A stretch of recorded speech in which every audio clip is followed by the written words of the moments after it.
Warhammer 40K has got a huge amount of factions: superhuman space marines, imperial servants, twisted worshippers of chaos, and threatening Xenos empires. Picking a faction that best fits you could be quite challenging with all that going on, so for this one let's talk through the lore and background, model ranges and gameplay of every army in the grim darkness of the far future.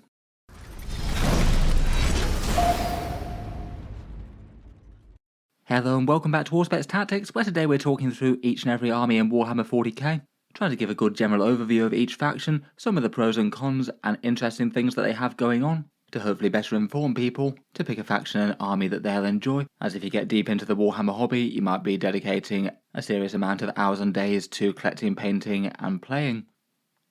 Starting with the basics, the take that you usually see on the internet is often that it's not worth overanalyzing it, and the general advice is to play the army that you like the appeal of, and maybe do so with a bit more of a skew towards the lore background and miniatures in the army, as they'll tend to be fairly constant, where things like the army's in-game power and rules mechanics can change over time. It's still definitely worth being aware of the big selection that's available though, as there might be armies out there that you don't have too big a grasp on it, and if you understand them a bit better you might find them really cool. And while I'd agree that the lore and general feel of the army is probably going to be the most important thing, it'll give you motivation to collect and play, there's definitely other things that can be big pros and cons. I think it's not unreasonable to want something that functions at least fairly well in game so it doesn't spend a lot of time on the shelf initially. Lots of armies are significantly cheaper to collect than other ones if you go and buy Games Workshop plastics, and some armies are just smaller and easier to manage, say for example Custodes needing far fewer models to paint and put on the table, and some being hard to store and paint, say the Adeptus Mechanicus. Unless you're very sure about the choice, my general advice will be to pick up the Codex and have a bit of a read over and research them online. Maybe try a basic box of troops and paint up a few, rather than charging headlong in and dropping excessive money all at once on a bunch of kits. For understanding the factions of Warhammer 40k, they're broadly broken down into Imperium with the forces of man, Chaos and the followers of the Dark Gods, and the multitude of alien empires of the Xenos. We'll go through each one in turn, but here's just the rough overall faction list. The Imperium has the Space Marines of the Adeptus Astartes, which all have loads of personality depending on the faction that you pick. There's some more core to the Codex, a bunch of divergent ones, the Grey Knight Demon Hunters and the Xenos hunting Deathwatch. Beyond them in the Greater Imperium, there's forces like the Astra Militarum, the Imperial Army of Regular Humans, the Militant Order of the Imperial Faith with the Sisters of Battle, and the Servants of the Machine Cult and the Omnissiah and the Adeptus Mechanicus. The forces of Chaos have the core Codex Chaos Space Marines, and then 4 deity codexes, each more aligned with one Chaos god in the Death Guard, Thousand Sons, World Eaters and Emperor's Children coming fairly soon, plus the demonic forces of the gods themselves and the cursed despoilers of the Chaos Knights. Then for the Xenos we've got the Space Elf Aeldari with the Harlequins and Ynnari included there, their dark kin in the Drukhari, the forces of the Great Devourer with the Tyranid alien swarms and their Genestealer cultist allies, the dynamic technological forces of the Greater Good with the Tau Empire, with their crew being able to be sort of fielded as a full army here, the Space Dwarves of the Leagues of Votann, the barbaric and violent Orks, and the living metal deathless undead Necrons. Obviously 40k armies are a pretty massive subject, so let's take each one in turn, starting with lore and background, then moving on to miniatures and gameplay, and talk through some of the biggest reasons to collect each faction. Starting off we have the Space Marines, who kind of feel like the poster boys of the setting of Warhammer 40k. The Space Marines, or Adeptus Astartes, are essentially humans but augmented to superhuman levels, using a combination of genetic manipulation, implanted souped-up organs, and mercilessly brutal training regimens. They'll typically fight with the Holy Bolter, a big gun that fires mass reactive shells that explode on contact, and clad in ceramite power armour, making them near impervious to small arm fire, and giving them a sort of feel of the monastic knightly warriors of the setting. Their forces broadly organised into 1,000-strong chapters, following the guidance of Rabute Gilliman's Codex Astartes. The Space Marines are humanity's finest, with access to a vast armoury of tactics and war gear. They're both very comfortable fighting at range and in glorious close combat. They've got armoured vehicles, bikes, jump packs and armoured elites, but typically they tend to fight aggressively with hard-hitting tactics to destroy elements of the enemy army in a rapid series of blows, taking down key targets before moving on to the next.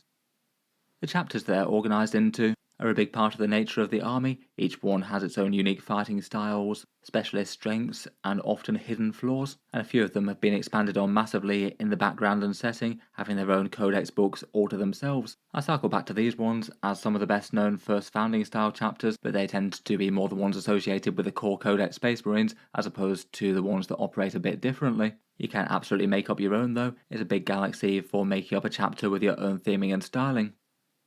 Space Marines are an army that gets an unusual amount of love from Games Workshop. There's a bit of a feedback loop with them having the most players, so Games Workshop supports them with the most model releases, so they get an even bigger range with more options. So they do have a kind of vast range with a massive ton of stuff, and a fair few big sub-ranges for some of the more divergent chapters too. The core army is somewhat split between Primaris and Firstborn. Primaris models being the ones that came out in 8th edition or after, a bit of a scale update on the entire Space Marine range, and since then it seems that Games Workshop's been moving to have them be the core Space Marine range and retire all the rest, and I suspect we'll see more like that in the next edition of the game. For a few examples of their models, here on the left we have a Primaris Intercessor, pretty much your standard Space Marines fighting on the battle line with the bolt rifle, still no small threats to enemy lighter infantry. In the centre we have Rabute Guilliman, the Primarch of the Ultramarines himself, Lord Commander of the Imperium and fighting with the Emperor's sword. And on the right we have a Space Marine Outrider bike, a fast scout armed with a chainsword, ready to move fast and hit hard against enemy infantry formations. A lot of the Primaris armoured units have a sort of grav tank style. Here we have a Gladiator Lancer on the top left, a seriously brutal tank destroyer in game with that laser destroyer that it mounts. There's a Chaplain Morale Officer at the top, tasked with preserving the spiritual purity of the Astartes. They have some infiltration and spec ops marines, such as this Phobos armoured infiltrator on the bottom left, and chunkier space marines in Gravis armour like this Inceptor here, dropping down from the skies and laying about the foe with paired assault bolters. Here are a few examples of their older range of Firstborn Space Marines. Here we have a tactical squad, a whirlwind fire support piece, and some Devastators. Lots of these are really quite iconic and go back a long way with 40k. There is a pretty reasonable chance that they'll either be removed or have updated sculpts with the next edition of the game though, so unless you're trying to do something quite specific with an army, I'd probably largely focus on the newer sculpts that don't have that threat. Price-wise, Space Marines tend to have it better than the vast majority of armies out there. They're fairly elite, so each model gets a fair few points on the board, and they tend to have quite good discount deals, in particular the edition launch boxes such as the Leviathan box for 10th edition and the starter sets, and then a fair few of the chapter-specific combat patrols can be used for them, like the Dark Angels one currently, so it can be a fair few ways to get some miniatures on the table for fairly cheap relative to some other factions. Otherwise, in general, their 10 model box sets tend to be some of the better value ones. Things like Hellblasters or Terminators can be at least a fairly good way of getting a bunch of points on the table for not as much money investment compared with some kits. Gameplay-wise, their rules are found in Core Codex Space Marines, with index supplements for a few of the divergent chapters, so a little bit annoying for them that you need to buy one book and then another if you want the full official rules for them. Codex Space Marines is a pretty mighty tome with more unit options than any other codex. Their core rule is the Oath of Moment, where they basically swear to take down one target. You mark that in your command phase, and then your army gets big rerolls against that, so it tends to be particularly good against enemies that have got big tough single models, and you can just unleash loads of firepower or a massive assault unit into them. In 10th edition, armies play with detachments, most of their rules on a double page spread. To give you a further special rule, a bunch of stratagems and a few enhancements for leaders. In Codex Space Marines, the detachments are broadly themed around their chapters, though any chapter can use any one of them. There's just some that maybe feel a bit more lore appropriate and styled to them. There's one for Terminators and Veterans, one for White Scars and Assault and Mounted things, Sneaky Space Marines of the Vanguard Spearhead with Phobos and Guerrilla Warfare emphasised, Close Range Destruction for the Salamander style Space Marines jumping out of transports, a big tank and vehicle one, a shooting firebase one in Anvil Spearhead, and the Ultramarine styled Balanced Mobility Gladius Task Force. I'd say the strongest right now might be the Gladius and the Vanguard, though Ironstorm and Firestorm are both quite good too, so maybe a few more viable options than some armies out there. In terms of playstyle beyond that, they can generally do most things well besides Horde units. Space Marine units tend to be fairly elite and well-rounded that can almost always still do well in close combat against lighter troops, but beyond that they can have fast rush melee assault, armoured elites maybe teleporting in or piling out of transports, big tank and dreadnought gun lines, and lots more. For in-game power, they do seem to be a little bit on the weaker side of the 40k spectrum at the moment, though Games Workshop have promised updates for them in the December balance update, which hopefully might help a bit. I feel like perhaps one of their disadvantages is that due to their enormous unit diversity, the average player is kind of unlikely to ever have the optimised Space Marine list on the go. Finally, for the Space Marines, I thought we'd talk through their more core chapters that tend to be in the Core Codex Space Marines first, and then come back to the more divergent ones at the end of the Imperium section, as they generally tend to be a little bit closer to being armies in their own right. For the Core Codex though, the Ultramarines are the ones you tend to see in all the box art, clad in blue armour and have their Romanesque sort of styling. Very much ordered, balanced tactics, and seen as paragons of what it's supposed to be as a Space Marine. Rabute Guilliman, the Lord Commander of the Imperium, hails from them. The White Scars are fast and brutal with a liking for bikes. They've sort of got Mongol theming and heritage, with a fun unique miniature in Corsara Khan here. The Raven Guard are the spooky sneaky Space Marines, lacking stealth tactics, jumping out of the shadows with jump packs, and ambushing the enemy with Phobos armor and snipers. Shadow Master Kavan Shrike, the Chapter Master, is their unique miniature. The Iron Hands believe the flesh is weak, have cold merciless logic, and use a lot of bionic parts. They'll often fight with a hefty contingent of dreadnoughts and war machines in their ranks, and might have more of an emphasis on ranged warfare than melee. The Salamanders are the sons of Vulcan the Perpetual. They're all about raw might, honourable combat, and destroying their foes with artisan-crafted weapons and the flaming wrath of the dragon, and they also have a reputation for being one of the more oddly humanitarian chapters in an uncaring galaxy. They've got a couple of unique miniatures in Vulcan Hestan and Adrax Agaton. Finally, for the core chapters, we've got the Imperial Fists. These are the Sons of Dawn and Masters of Siege Warfare. They're famed for their steadfast defences and withering hails of bolter firepower, and again have a couple of unique miniatures, Tor Garadon with his enormous power fist and targeting optics being one of them. Overall, the Space Marines certainly are a pretty popular faction within Warhammer 40k, lots going for them in terms of miniature choice, being a bit cheaper to collect and having a lot of strong themes and styling with their chapters. Between that and being some of the best known warriors of the setting, it's not too surprising that a lot of people wind up collecting them, both between the core codex and the more divergent chapters. Moving on, we've got the forces of the Adeptus Mechanicus, often shortened to AdMech. These guys are basically the scientists and manufacturers of the Imperium, the Mechanicus being headquartered on Mars, and they produce manufactured legions of augmented humans, known as Skitarii, to be their armoured might, often augmented with all sorts of relic technological weapons, with things like arc rifles, neutron lasers, and radioactive munitions. All of these are overseen by the twisted and augmented tech priests, who often make war either to defend their forge worlds or use explorator fleets to declare invasions in search of forbidden ancient knowledge, acquiring lost standard template constructs and further augmenting humanity in the name of the Omnissiah.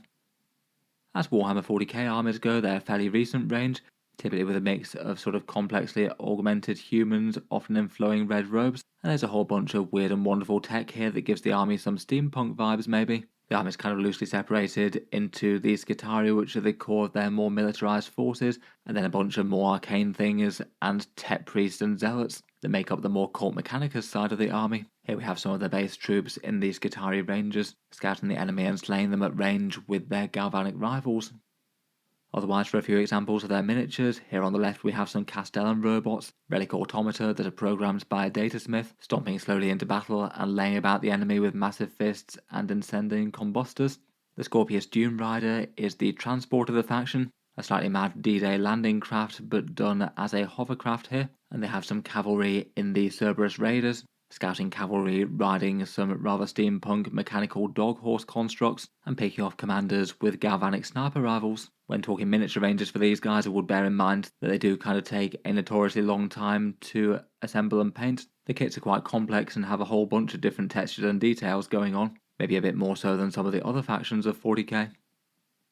Price-wise, they're also one of the most expensive armies in Warhammer 40k as well, which is a genuine turn-off for some people. Just quite a lot of their units tend to be really quite expensive in terms of the amount of points that they get on the table, and say a typical 2,000 point army would want really quite a lot of their troops and elite infantry, so they tend to cost far more in terms of other factions.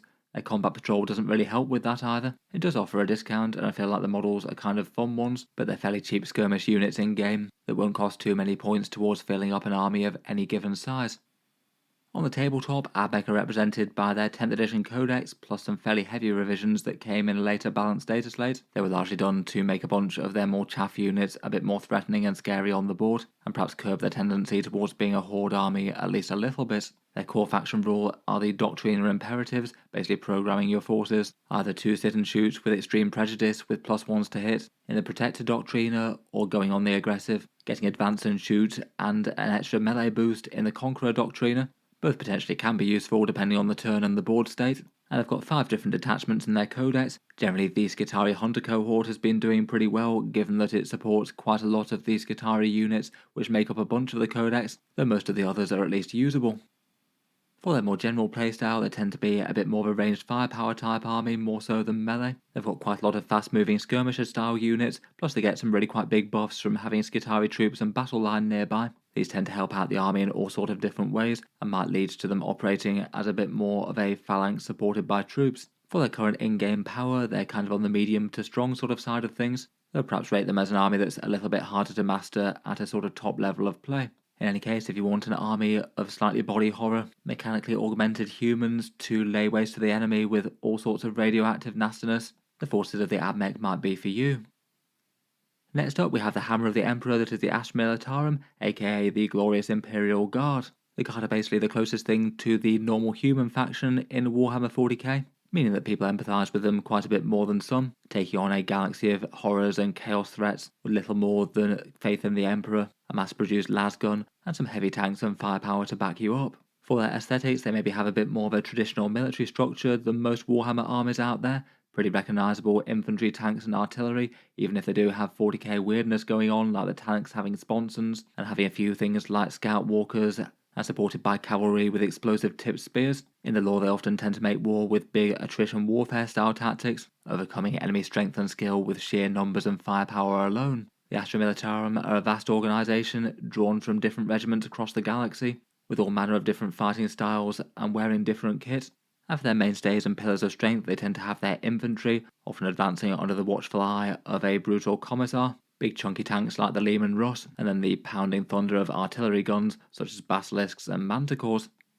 For miniature ranges, Games Workshop do have a bit of representation for different regiments of the Guard. Perhaps the most iconic and cookie cutter of the Guard are the Cadians, a fighting style replicated across the galaxy even if their main fortress world did fall.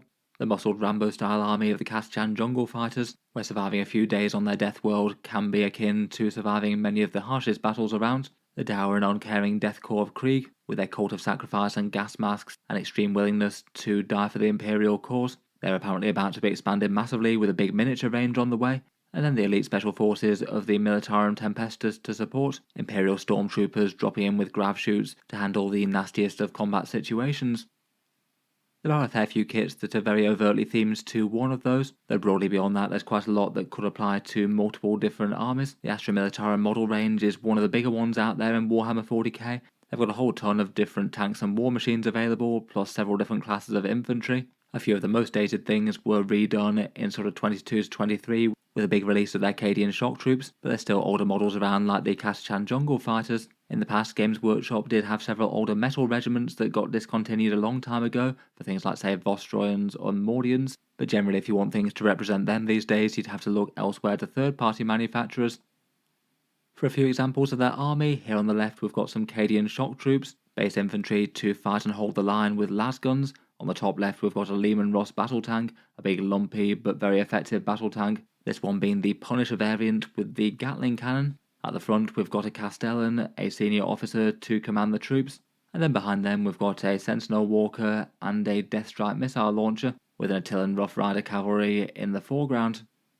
They really do have a lot of models in their miniature range though. They've got some abhuman auxilia such as the Bulgarins, sort of space ogres with big riot shields and Moors or Grenadier gauntlets, the mighty Baneblade super heavy tank, and the shadowy presence of the Commissar morale officers, all ready to summarily execute a guardsman who is not holding the line.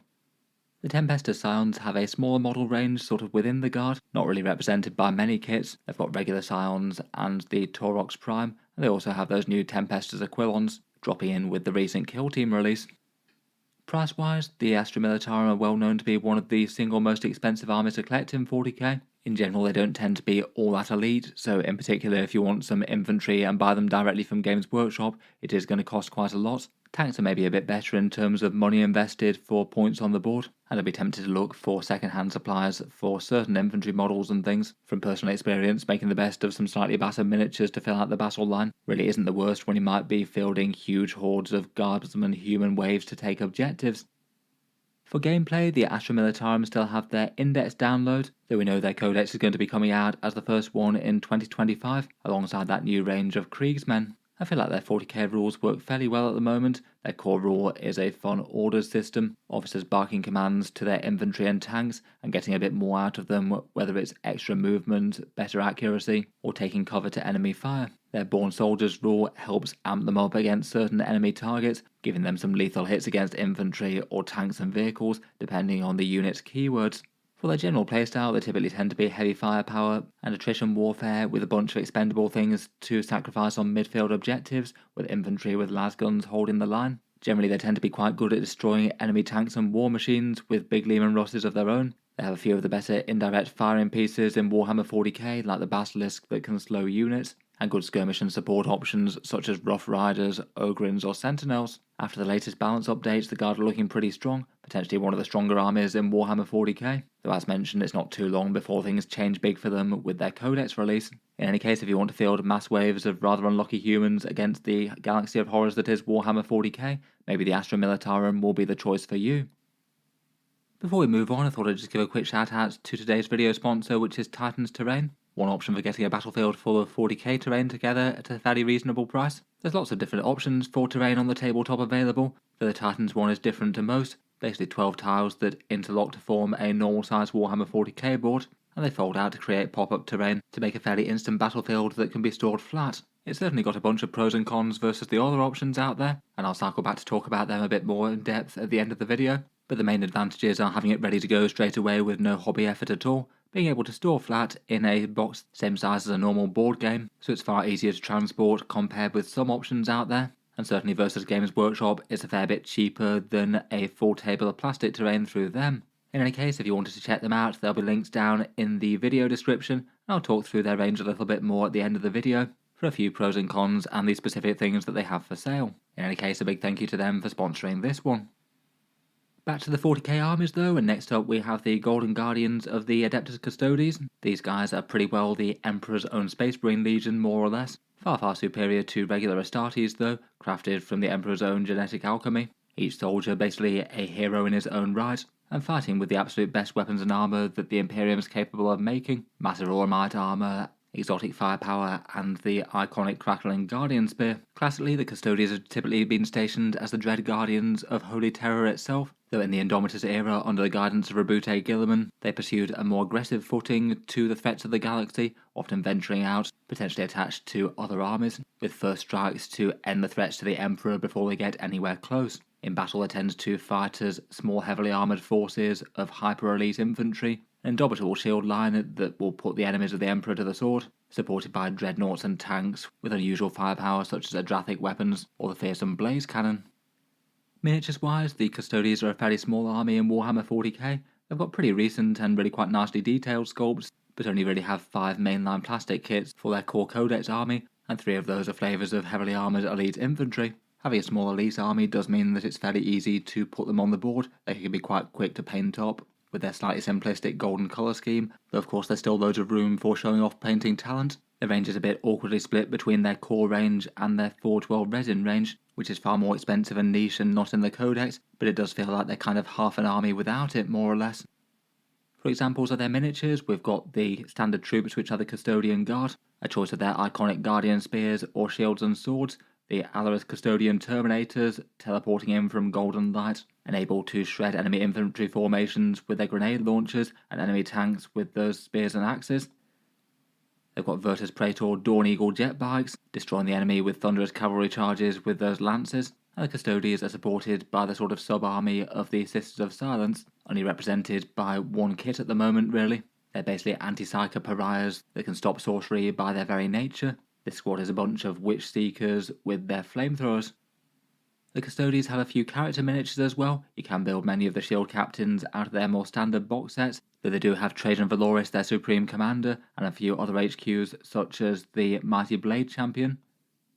And here's just a couple of examples of their Forge World model range. The Jump Pack Venatari Custodians that are pretty good in game right now, swooping down from the sky with rapid ingress and doing some nasty lance charges. And I think some of their Forge World Dreadnoughts are very nice indeed. Here's the Contemptor Achilles one. Pretty awesome sculpted detail on this one, I think, plus it essentially fights with an enormous Guardian Spear.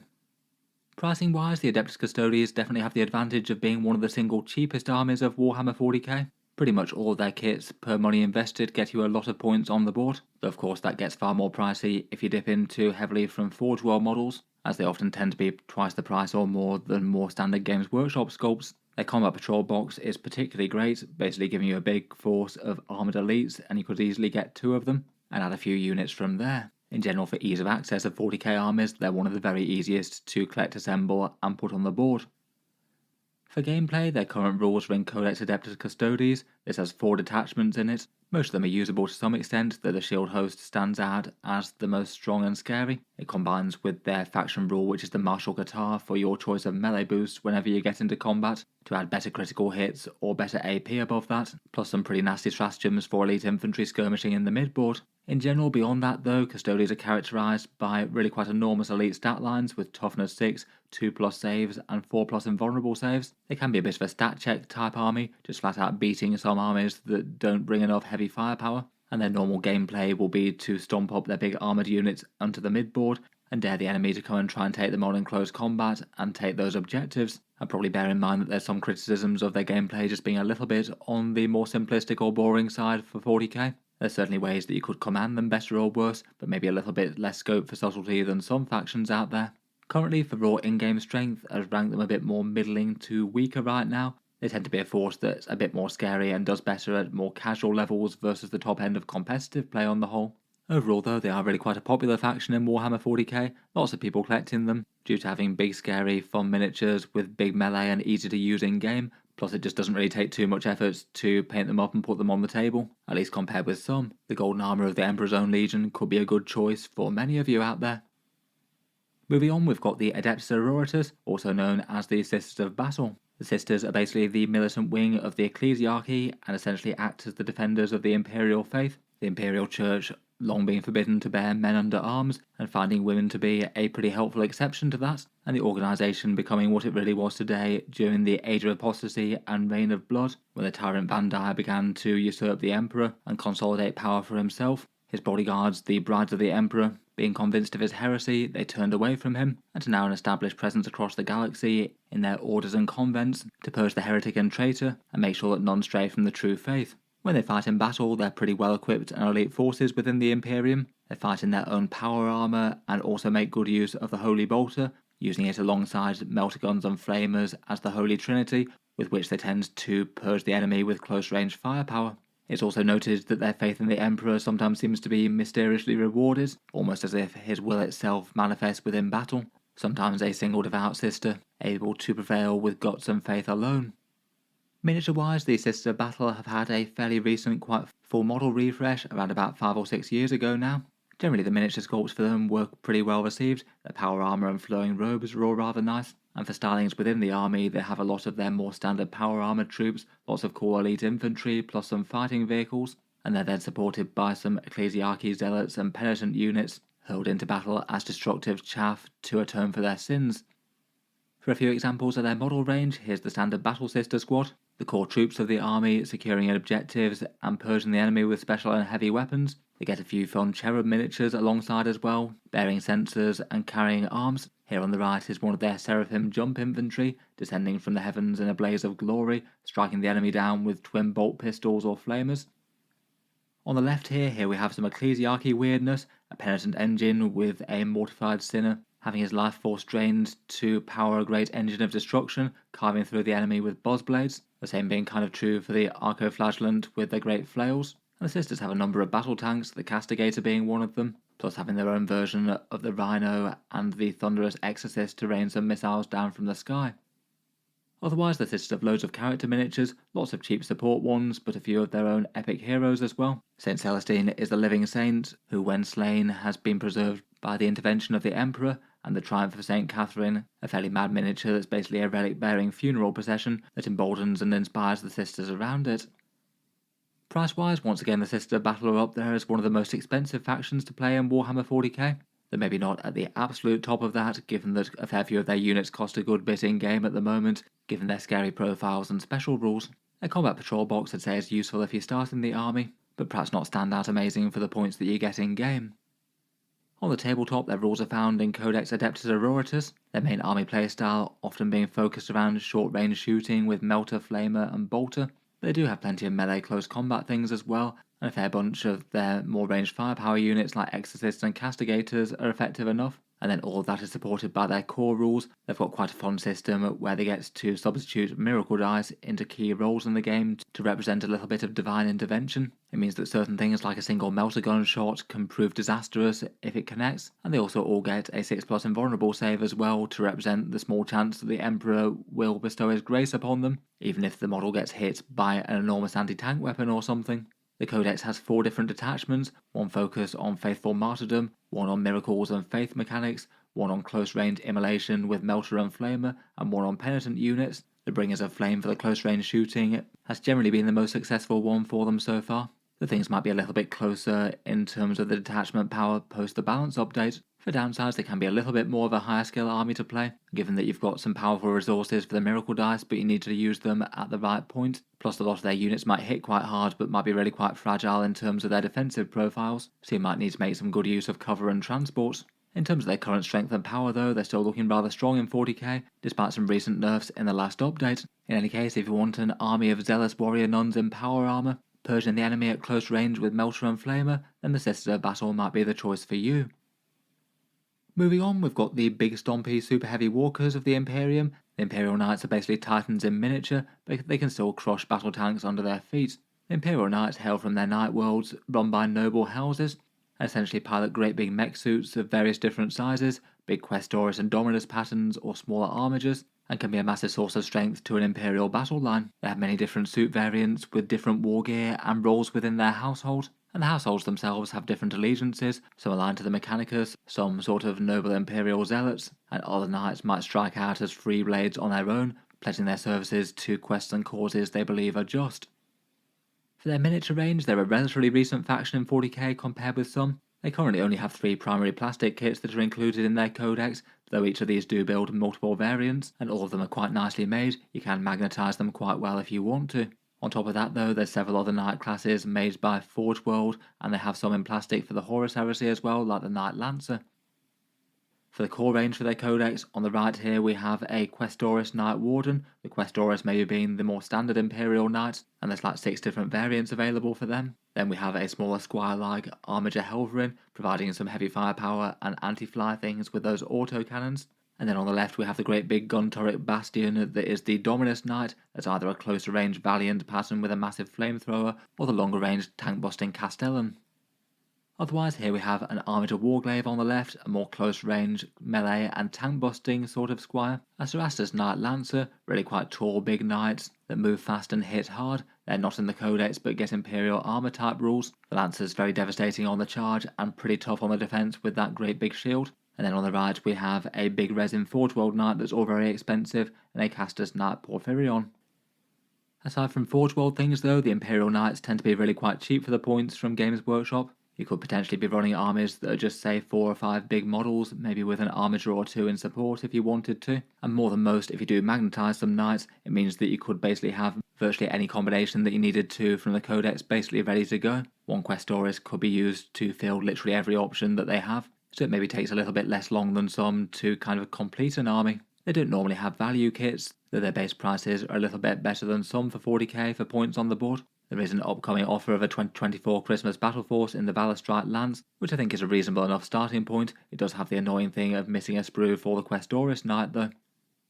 Rules-wise, the Knights are represented by an index download currently. Their codex is coming early in 2025, and that should give them a few more options for different ways to play them. In-game, they play really quite differently to the vast majority of other 40k armies out there, basically being an entire army of super heavy walkers with a sort of medium vehicle armigers to support them. It means that they can be kind of intimidating for certain enemy armies. You do need a fair bit of anti-tank to be able to fight them realistically, and the Knights tend to be at least fairly easy to use, lots of raw power and heavy weapons to lay the foe's waste. The Knights get ion shields that they can defend against shooting with, and the big ones have super heavy walker rules that allow them to smash straight through bits of terrain. They're definitely an interesting sort of army to play. They do have the downside of not really playing the game in the same sort of way as most armies, so you might get a bit less interactivity, and it might be a bit of a stat check as to whether or not your opponent bought enough anti-tank or not.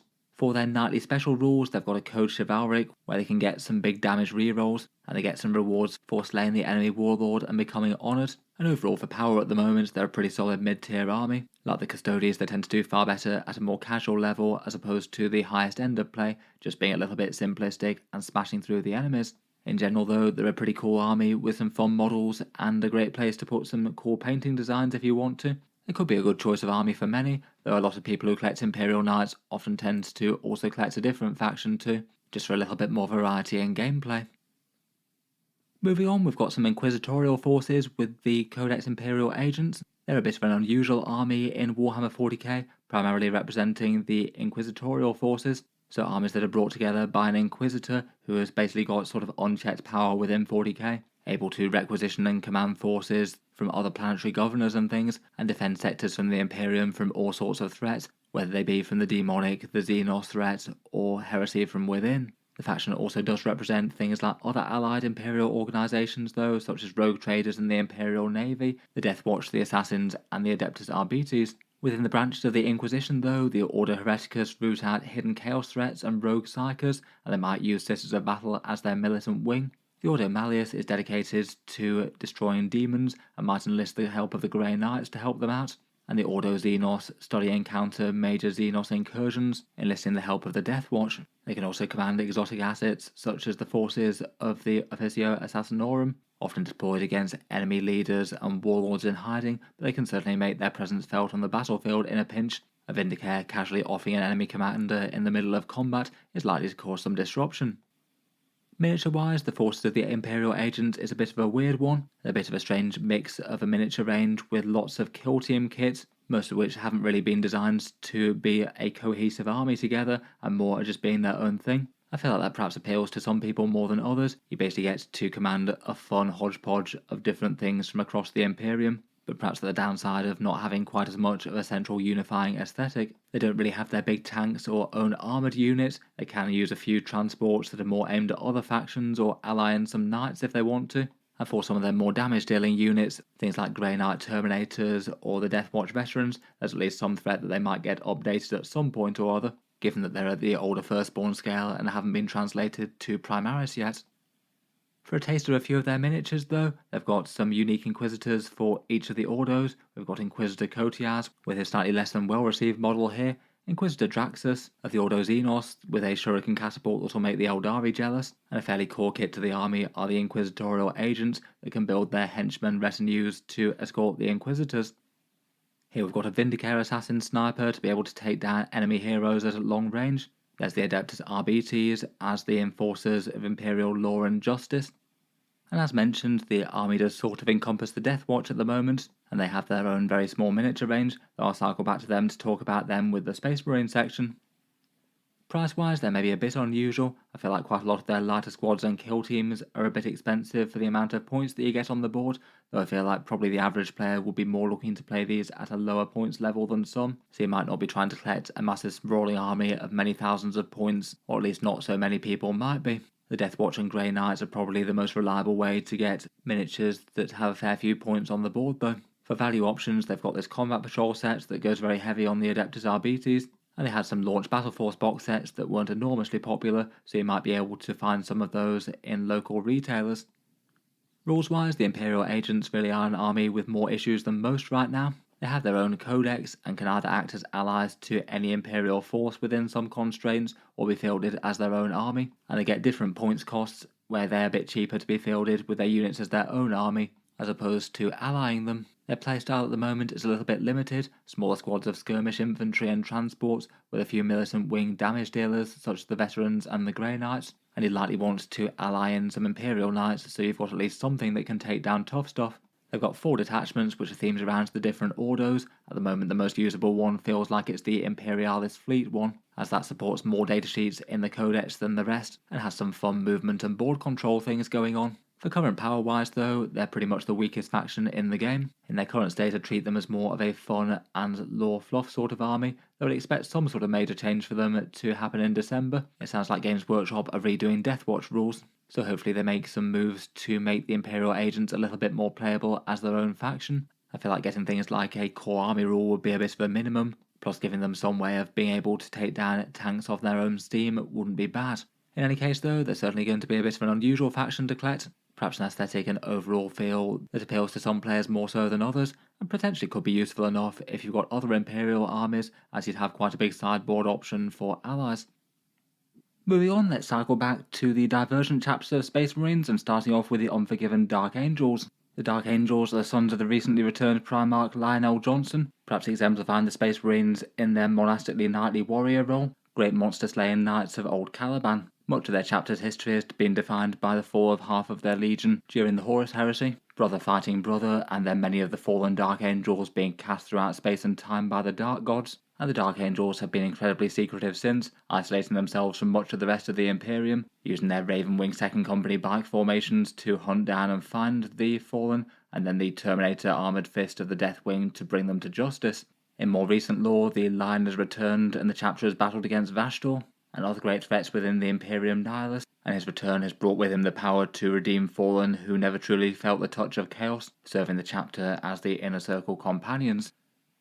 Models-wise, the Dark Angels have a fairly solid supporting cast of their own unique options to go with the regular Space Marine range. They can use everything that the Space Marines can, plus they have Lionel Johnson, several unique character miniatures, their own unique Terminators and Deathwing Knights, plus some black-clad unique Ravenwing bikers and speeders. Here are a few of their Primaris era released models. We've got Company Master Lazarus on the left, Supreme Grandmaster Azrael the Chapter Master in the centre. He's really quite strong in game at the moment between the buffs that he gives for his units and generating command points. The Primarch himself at the back, attended by some spooky little watchers in the dark, and some mysterious road bodyguards that are the Inner Circle companions on the right. For their Deathwing and Ravenwing, here are their Deathwing Knight miniatures, quite a different take on Terminators, and they were pretty well received, fairly fearsome in game between their damage and defence as well. And then some of their Ravenwing forces are on the right. There's a command squad here and a Nephilim jet fighter. I strongly suspect that the Ravenwing are going to get their Primaris update in 11th edition, given that the Dark Angels release focused on the Deathwing this time around, and the Ravenwing range is completely made of Firstborn models. Gameplay-wise, the Divergent chapters have their own Codex supplements, so you use the core rules for the main Space Marine Codex for most of their units and detachments, and then the Divergent chapters have their unique book for their own unique units and detachment options, which they can have as well. For strong things for them at the moment, the Lion, the Inner Circle companions, the Deathwing Knights, and Azrael are all really quite strong and effective in game, all ready to put the Chaos and Xenos to the sword in their own ways. And the Codex has 3 detachments, one themed for Ravenwing and one for Deathwing, and one slightly odd one, which is the more general Unforgiven one, that weirdly gets sort of positives if the units get battle shocked, which is a bit rare to happen. They're all unfortunately a little bit on the lower power end of the spectrum compared with the more Codex ones. Lots of Dark Angels armies tend to use Gladius, though I'd likely go for the Deathwing themed Inner Circle Task Force out of the Codex ones. Currently they're still fairly strong in Warhammer 40K. Though they did have a few things nerfed in the last balance update, I still think they're going to remain a force to be reckoned with on the tabletop. In any case, if you want an army of knightly monastic Space Marines with a bunch of elite infantry with power swords, maybe the Dark Angels could be the chapter for you.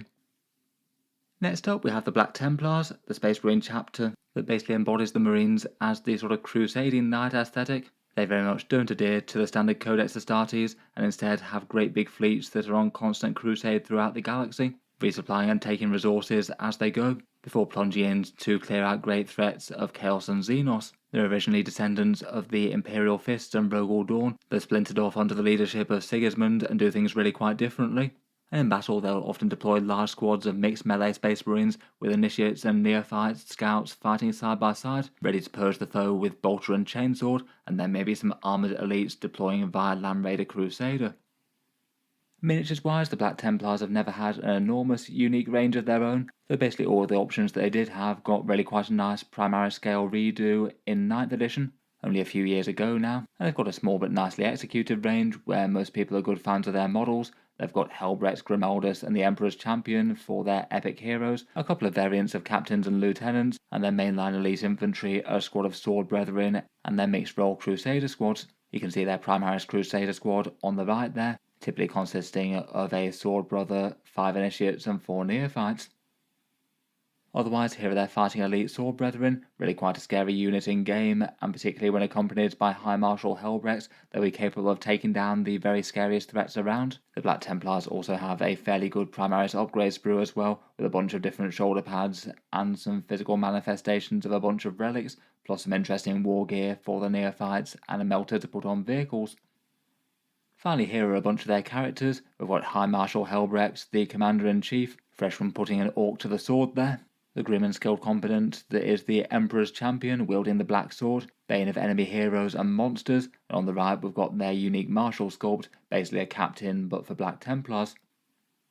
In game I'd say their unique units are maybe more sort of solid and balanced as opposed to stand out great now. They're all pretty much usable though, and they get some unique tank variants that can put fairly cheap multi-melters on the roofs of them. In particular, the Templar Impulsor is quite a nice one for that. Their unique detachment is pretty commonly played and well liked with Righteous Crusaders. They get to swear a vow to get, say, extra defense with a feel no pain type save, or big damage boosts when they fight in melee, plus some disruptive things like stopping the enemy falling back or getting extra AP when they're in close combat. For power wise, they're probably a little bit on the weaker side compared with the other Divergent chapters currently. They've still got strong options, and Sword Brethren are incredibly scary for their damage output, though their big Crusader squads got some slightly disproportionate points increases recently. I did think that was a bit of a shame, as it seemed Games Workshop didn't want the Horde mode Crusaders to be particularly great. In any case though, the Black Templars are certainly an iconic chapter, with some cool theming, very nicely executed models, pretty much all of which are very useful in game. If you want to put some zealously angry Space Knights on the board, then it could be the chapter for you. Next up, we've got the Blood Angels, the chapter that's the descendants of the winged and martyred Primarch Sanguinius. Their tropes are sort of the fallen tragic heroes of Warhammer 40K, maybe with a little bit of space vampire mixed in. The chapter's haunted by visions of their dying Primarch and suffer from a pair of flaws. They can descend into bloodthirsty rage from the Red Thirst, and the more insidious, creeping, violent madness that is the Black Rage. The first is usually temporary, though the Black Rage has not been thrown off by all but one of the Blood Angels, and typically when a battle brother falls to that, they're sent to the Death Company under the watchful eye of Chaplain Astarath to seek a glorious end in close combat before it's too late. The Blood Angels are a seriously powerful force within the Imperium Nihilus though, presided over by the famed chapter master Dante, an extreme long-serving master tactician who's no stranger to getting mixed up in close combat with his Axe Mortalis. When they make war, it typically tends to be in glorious close combat, often swooping down from the skies off jump packs. The Blood Angels have a great affinity for airborne warfare due to their Primarch's winged heritage. For their unique miniatures, they've got a fairly large cast of unique characters, several of which have been redone for their Primaris update in the very recent past. And beyond that, they have their Golden Sanguinary Guard, and they can field regular Space Marines as Death Company by painting the Intercessors black at the moment. Rather unfortunately, they don't have a unique Death Company kit anymore. You instead do that with an upgrade sprue and a couple of extra parts. For their Primaris Age miniatures, two of the first ones were Chief Librarian Mephiston, the only Blood Angel to ever throw off the Black Rage, and Commander Dante himself, descending from the heavens and resplendent in the death mask of Sanguinius. As mentioned, the Death Company miniatures are a little bit plainer than they used to be. It was a bit disappointing not to get a unique kit for them, though maybe Games Workshop might deliver at some point in the future. They're basically just intercessors with paint jobs and shoulder pads at the moment, plus use one of them with an eviscerator. They have a unique Predator variant in the bar on the top left that can be armed with a great big Flamestorm cannon that can be fairly savage for Overwatch in 10th edition. And then they've got the mysterious Angelic Saviour that is the Sanguinor on the top right, and the new style Sanguinary Guard in the golden armour in the front right there. Though the miniatures did receive some kind of muted reception between things like their wings and heads and just overall styling. The Blood Angels, like the rest, can use the rest of the units from core Codex Space Marines as well, of course.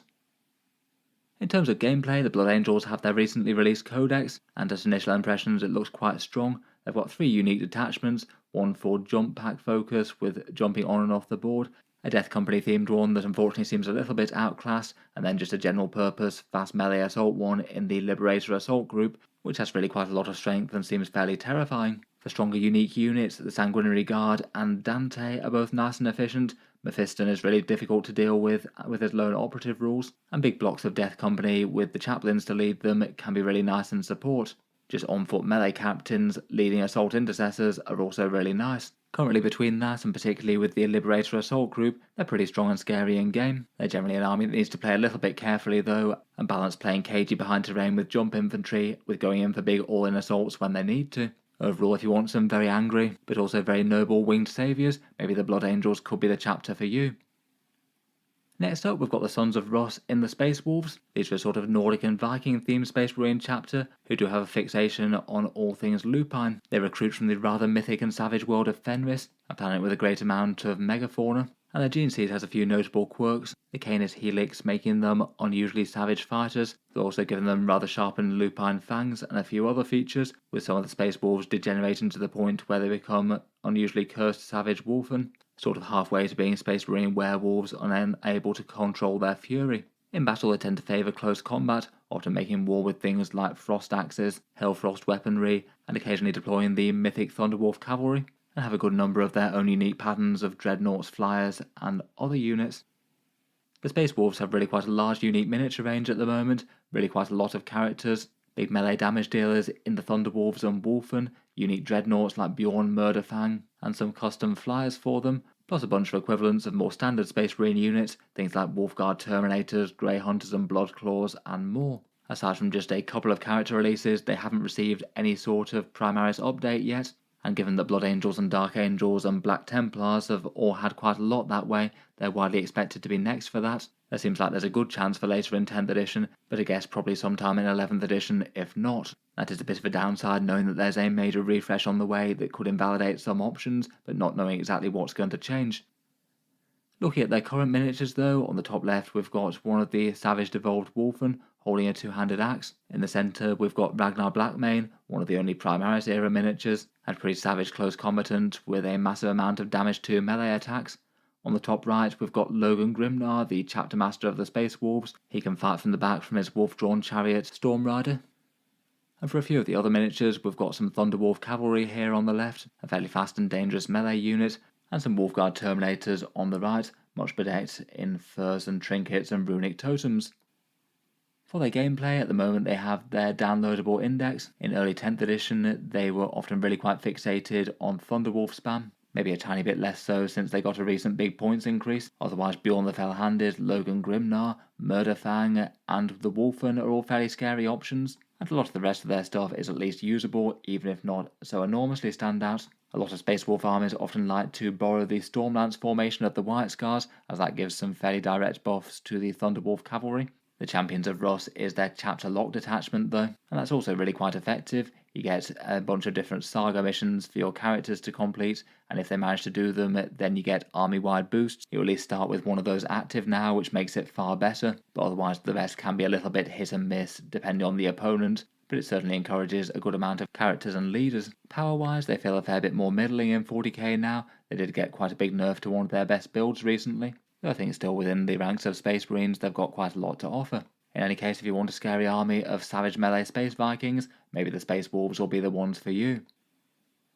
Perhaps one of the Space Marine chapters that operates the most differently are the Grey Knights. These guys are the secretive demon hunters who have their fortress on Jupiter's moon of Titan. They're the Imperium's dedicated demon hunting task force, and it's the job of their prognosticars to understand and predict where demons will manifest, and dispatch small companies or task force of Grey Knights to combat them with Nemesis Force weapons and psychic might. The Grey Knights certainly do a lot of things very differently. Every single battle brother is a psyker and is deemed to be utterly incorruptible. Not one of them has ever fallen to chaos despite the big dangers of being a warp user in the 41st millennium. In battle they typically fight with a lot of teleport tactics, and then with small squads of elite infantry to purge the foe at close range with storm bolters, and destroy them in melee with force weapons, safe behind true silver armour. They often deploy a good number of Terminators, having far greater resources than the average chapter out there.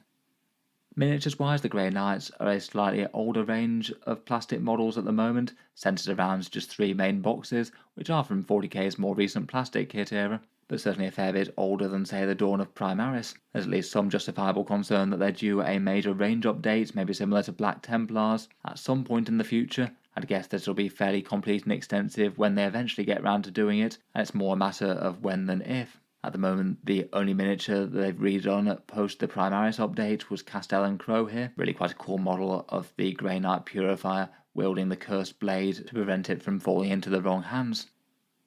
Taking a look at a few of their miniatures, first up they have their power armoured marines. They can build the standard strike squad with a mix of various different force weapons. The strike squads are quite good for taking objectives in game, and they can build 3 other minor variants, such as the interceptors on the right here, who have the sort of teleport fronds on their backpacks to do some personal teleporting around the battlefield. For a bit of heavy lifting, they have their Nemesis Dread Knight, essentially a Terminator strapped into a supersuit, armed with a really big force weapon or demon hammer and some scary psychically active firepower. This is the Grey Knight's main defense against greater demons, though it's certainly a model that divides opinions in terms of its looks. Then the last of the big 3 kits that they have are the Paladins. They can also be fielded as Brotherhood Terminators, again elite Terminators with force weapons. You can build one as an apothecary and one with a banner bearer, and they often tend to be a bit of a mainstay of character leader combos and damage. Really quite a lot of melee threat and defense there. Finally, here are a few of their characters. We've got Kaldar Drago on the left, the Grand Master of the Grey Knights, though he's been cursed to wander the warp for a long time now, so only sporadically is able to assist his brothers. And another one of their slightly more recent miniatures is Grandmaster Voldus on the right, a unique character with a great big demon hammer, fighting in Terminator armour. Price-wise, it's broadly good news for the Grey Knights. They're one of the very cheapest armies in Warhammer 40k that you can collect at the moment, really being quite an elite army with good points for the money out of the vast majority of their kits, and they also have a super helpful combat patrol box at the moment that basically has all three of their three major kits in it, even if you only get half a strike squad, plus a Terminator Librarian, which is a character you could easily run multiples of. You could get a very credible 2000 point Grey Knight army out of just getting literally 3 sets of that, and then build out with other options to expand from there. Rules-wise, they're found in Index Grey Knights. They'll confirm to be getting a Codex sometime in 2025, though I guess we'd imagine that most of the other armies will. Their core rule at the moment is really quite teleport-focused. The idea is that you have Grey Knights that can be taken off the board and then redeployed each turn, so hopefully they can keep up the pressure, and it also means that they're very good for scoring objectives and things that need to be in certain places. They've got some big tricks and things like Mists of Deimos or a 3-inch Deep Strike to further build into that entire theme. In general, for their playstyle though, they'll be fairly elite infantry focused, likely with a few Dread Knights to be able to damage the tougher stuff around. They are usually an army that needs to play at least somewhat smart. They're kind of costed for the ability to warp all over the board when they need to, so might not quite have the stats to beat the enemy in a 1-for-1 straight fight, and need to use their positioning to good effect. Currently they're fairly strong in Warhammer 40k though. They're usually an army that's going to score points quite well with those movement tricks, and can be a seriously difficult army to deal with if played well with someone who knows what best to do with them in every situation. In any case though, if you wanted an army of teleport warping Imperial Demon Hunters with elite psychic melee weapons, the Grey Knights could be the army for you. Finally, for the forces of the Imperium, and in a slightly awkward spot at the moment, I'll mention the Deathwatch. These guys are a sort of special forces kind of vibe of alien hunting space marines, drawn from a whole bunch of different chapters, and they're usually deployed to combat specific alien threats. Going in with specialist weaponry, this will be an absolute anathema to whatever brand of Xenos they're fighting. They'll typically fight in small kill teams, with each person having a specialist role, fancy ammunition like Kraken or Hellfire rounds for their bolters, and using some teleport tactics as well. They tend to be under the command of the Ordo Xenos wing of the Inquisition, and they had a recent starring role in the Space Marine 2 game, deploying a great big virus bomb against the Tyranids to slow the invasion. Miniature-wise, they had at least a fairly recently done range. From just before the dawn of the Primaris, they've got a Watchmaster and Captain Artemis for unique characters, their regular veteran kill team kit, which is quite flexible with a bunch of fun gear, and a unique flyer in the Corvus Blackstar. They also have the rather fun miniatures for the mixed kill team Cassius, and they used to have rules for a whole bunch of mixed Primaris kill teams, and those rules still exist, but they have been sent to Warhammer Legends, so basically being mothballed in terms of updates and things. For a look at a couple of those, they've got Kill Team Cassius on the left there, really quite a fun kit with different miniatures, really trying to exemplify the different strengths of their chapters. A Watchmaster fighting with a Guardian Spear similar to the Custodes, and the Corvus Blackstar Flyer, a dropship that can deploy a squad of Space Marine veterans and provide a bit of fire support. In-game, they're in a bit of an awkward spot, slightly weirdly part of Codex Imperial Agents currently. Their themed attachment is the Ordo Xenos one, and they can use veteran kill teams in that, but have some kind of limited support options. Basically, the Deathwatch veteran kill team really needs to carry the entire army for it to be strong, and while you can field them side by side with Space Marines to some extent, the rules are really quite limiting and mean that you don't get the flavourful Deathwatch rules for them. Currently, as a result, they're not in a great shape to be fielded as a full army in their own right currently. Very weak within the context of 40k as well. Though Games Workshop did promise some sort of major updates to make them far more interesting coming in December, where it sounds like there'll be some sort of rules for fielding Deathwatch alongside a full Space Marine army once again. In any case, perhaps a bit of a faction with an uncertain future. Again, at some point I suspect that they'll get their miniatures updated to Primaris scaling, but it might not be anytime super soon, given they're a little bit niche and their kits aren't really all that old realistically. In any case though, if you want to make a force of Special Forces Space Marines work to hunt down alien and Xenos threats, the Deathwatch might be the right choice for you, even if they haven't been particularly well supported recently.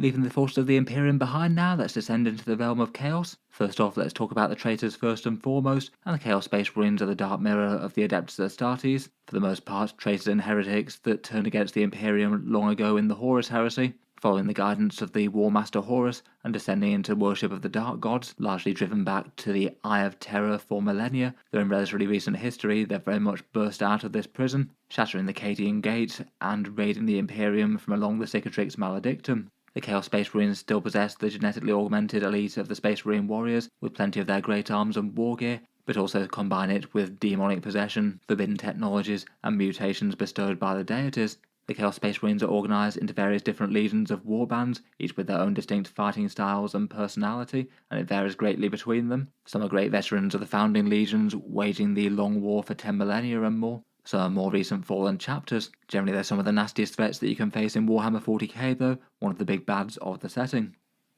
Miniatures-wise, the Chaos Space Marines are one of the oldest and most established Warhammer 40k armies. Until recently, quite a lot of their range was pretty old, but over the past few editions they've had really quite an extensive range update. Lots of their most iconic elite infantry and troops redone in style. There are still a few older relic kits like, say, Land Raiders, Defilers and Bikes, which all hail from really quite a long time ago, but they're kind of the minority now. Even less so than the major Space Marine chapters. Besides their deity legions that get their own codexes, there's not really all that much representation for the different traitor legions within the core Codex Chaos Space Marines. They don't get that many upgrade sprues and things, though you might be able to dip into a few things from Forge World Resin from the Heresy era range if you want to. For a few examples of their miniatures, here we have the base troops in the Chaos Legionaries. They can be equipped with bolters or chainswords, plus a bunch of other fancy weaponry, and can be quite effective piling out of rhinos with Chaos Lords. Abaddon the Despoiler has taken up the mantle of War Master, and it's been his machinations that have masterminded the fall of Cadia and multiple atrocities since. And the Chaos Space Marines have a great number of demon engines in their ranks, one example being this Psychic Siphon Venom Crawler, spitting out death to enemy infantry both at range and in close combat. The Chaos Space Marines often take their mortal followers along, such as the Chaos Cultists that they can field, used as chaff and cannon fodder. Warp Talons are demon-possessed jump infantry, striking from the sky and clawing their way between dimensions. They've still got plenty of sturdy Space Marine tech, including the Vindicator siege tank, that's much favoured by the Iron Warriors, and particularly good at cracking enemy fortifications and tanks. And it's the goal of many of the Chaos Lords out there to eventually be granted ascendancy to demonhood, rewarded by their dark gods and reincarnation as an undying demon prince. Kits for the individual legions, as mentioned, are limited. One of their Forge World options could be, say, this Resin Alpha Legion Praetor. They've got a fair few fun characters that could do the job for 40k. Hopefully they wind up coming out with some things like this Night Lord's Kill Team on the left. That was really quite a well-liked upgrade sprue, giving a lot of feel of the faction, even if the bodies are still base Chaos Legionaries. Price-wise, the Chaos Marines tend to be one of the cheaper armies to collect in Warhammer 40k. Maybe on the lower end of the price brackets, but not the cheapest. You might not need quite as many models on the board as they tend to be fairly elite, and they do have a few interesting options for discounts, such as the Combat Patrol or their Warpforged set, but far less than the Loyalists. Currently, their rules are represented in Codex Chaos Space Marines. These are the ones that represent the sort of more Chaos Undivided legions. If you want one of the deity-specific ones, then they'll have their own indexes. The core rule for the army is Dark Pacts, which I think is quite a fun one. Basically take a leadership test and risk a little bit of damage, and then your squad gets rewarded with things like lethal hits or sustained hits whenever it attacks, so they're unusually dangerous compared with the warriors of several other factions. That can be boosted with a fun system of Chaos Marks if you take the Pact-Bound Zealots detachment. Their playstyle, like their brother Astartes, tends to be generally quite aggressive damage dealers, partly due to that, maybe having a little bit more of a focus on melee units versus their loyalist brothers perhaps. In game at the moment they tend to be sort of middling to strong on the power spectrum, and have had a fairly good track record with topping tournaments since their book came out. Within Codex Chaos Marines, they've got really quite a lot of different detachments that can greatly affect the theme of the army. Again, like the Loyalists, most of these are kind of themed in one way or another to reflect various different legions, though any legion can use any one of them, as they don't like to tie their rules to paint these days. There's things like the Stalwart Felhammer Siege host of the Iron Warriors themed one, or the Deceptors for the Alpha Legion themed one. Perhaps the ones that seem to see the most success at the moment are the Pact-Bound Zealots and the Renegade Raiders. The Zealots one can have some interesting damage combos with those marks and things, and the Renegade Raiders gives you a lot of speed and hard-hitting things against units on objectives. The Soulforged Warpack is another pretty popular one. That's the Vastor themed one, buffing a bunch of demon engines. Like the Space Marines, the Chaos Legions really are quite a big part of their lore and background and the reason to collect them. Often when you're collecting Chaos Space Marines, you won't just be collecting individual generic Chaos, but go down the path of one of these legions, all of which have really quite a lot of developed backstory from all their exploration and lore in the Horus Heresy series of novels. Going through them quickly, we've got the Black Legion, former Sons of Horus that are pragmatic Black Crusaders under Abaddon the Despoiler. They're the only ones that have got really mainstream unique characters, with both Abaddon the Despoiler and Harkon Worldclaimer under their flag, and are thoroughly dedicated to bringing the Imperium to its knees. The Emperor's Children are the hedonistic and perfectionist servants of Slaanesh, making war with sonic weapons and combat drugs. They've got their own unique units in Noise Marines and Lucius the Eternal, and these currently aren't found in Codex Chaos Space Marines but instead in their own index, as they're planned for a wider Codex and plastic release in 2025. Certainly could be one to watch, though probably hold off until that release date for collecting them if they're the ones you want to go for. The Iron Warriors are the dour sons of Perturabo, effective and bitter siege experts bringing big firepower. They're vicious rivals of the Imperial Fist and a mighty undivided legion. They tend to have plenty of gun tanks, demon engines and havocs within their ranks. Vindicators and Predators are pretty effective fire supporting game as well, and that kind of helps them currently. The Night Lords are the twisted and depraved killers and the sons of Conrad Kurz. They make war to cause pain, suffering and terror against their enemy, with heavy use of raptors striking from the sky. They're the one with that unique kill team kit that I mentioned earlier, so at least have some good quality 40k parts in plastic, unlike most of the rest of the legions. The Insidious Alpha Legion make war with infiltration, sabotage and deception style tactics. Nobody really knows exactly where they're going to strike and why. They'll often be disguised as other forces, and when you strike one of them down, you'll inevitably find out that that wasn't the main force but more of a distraction in the first place, and in fact it was a different head of the Hydra that was really in charge.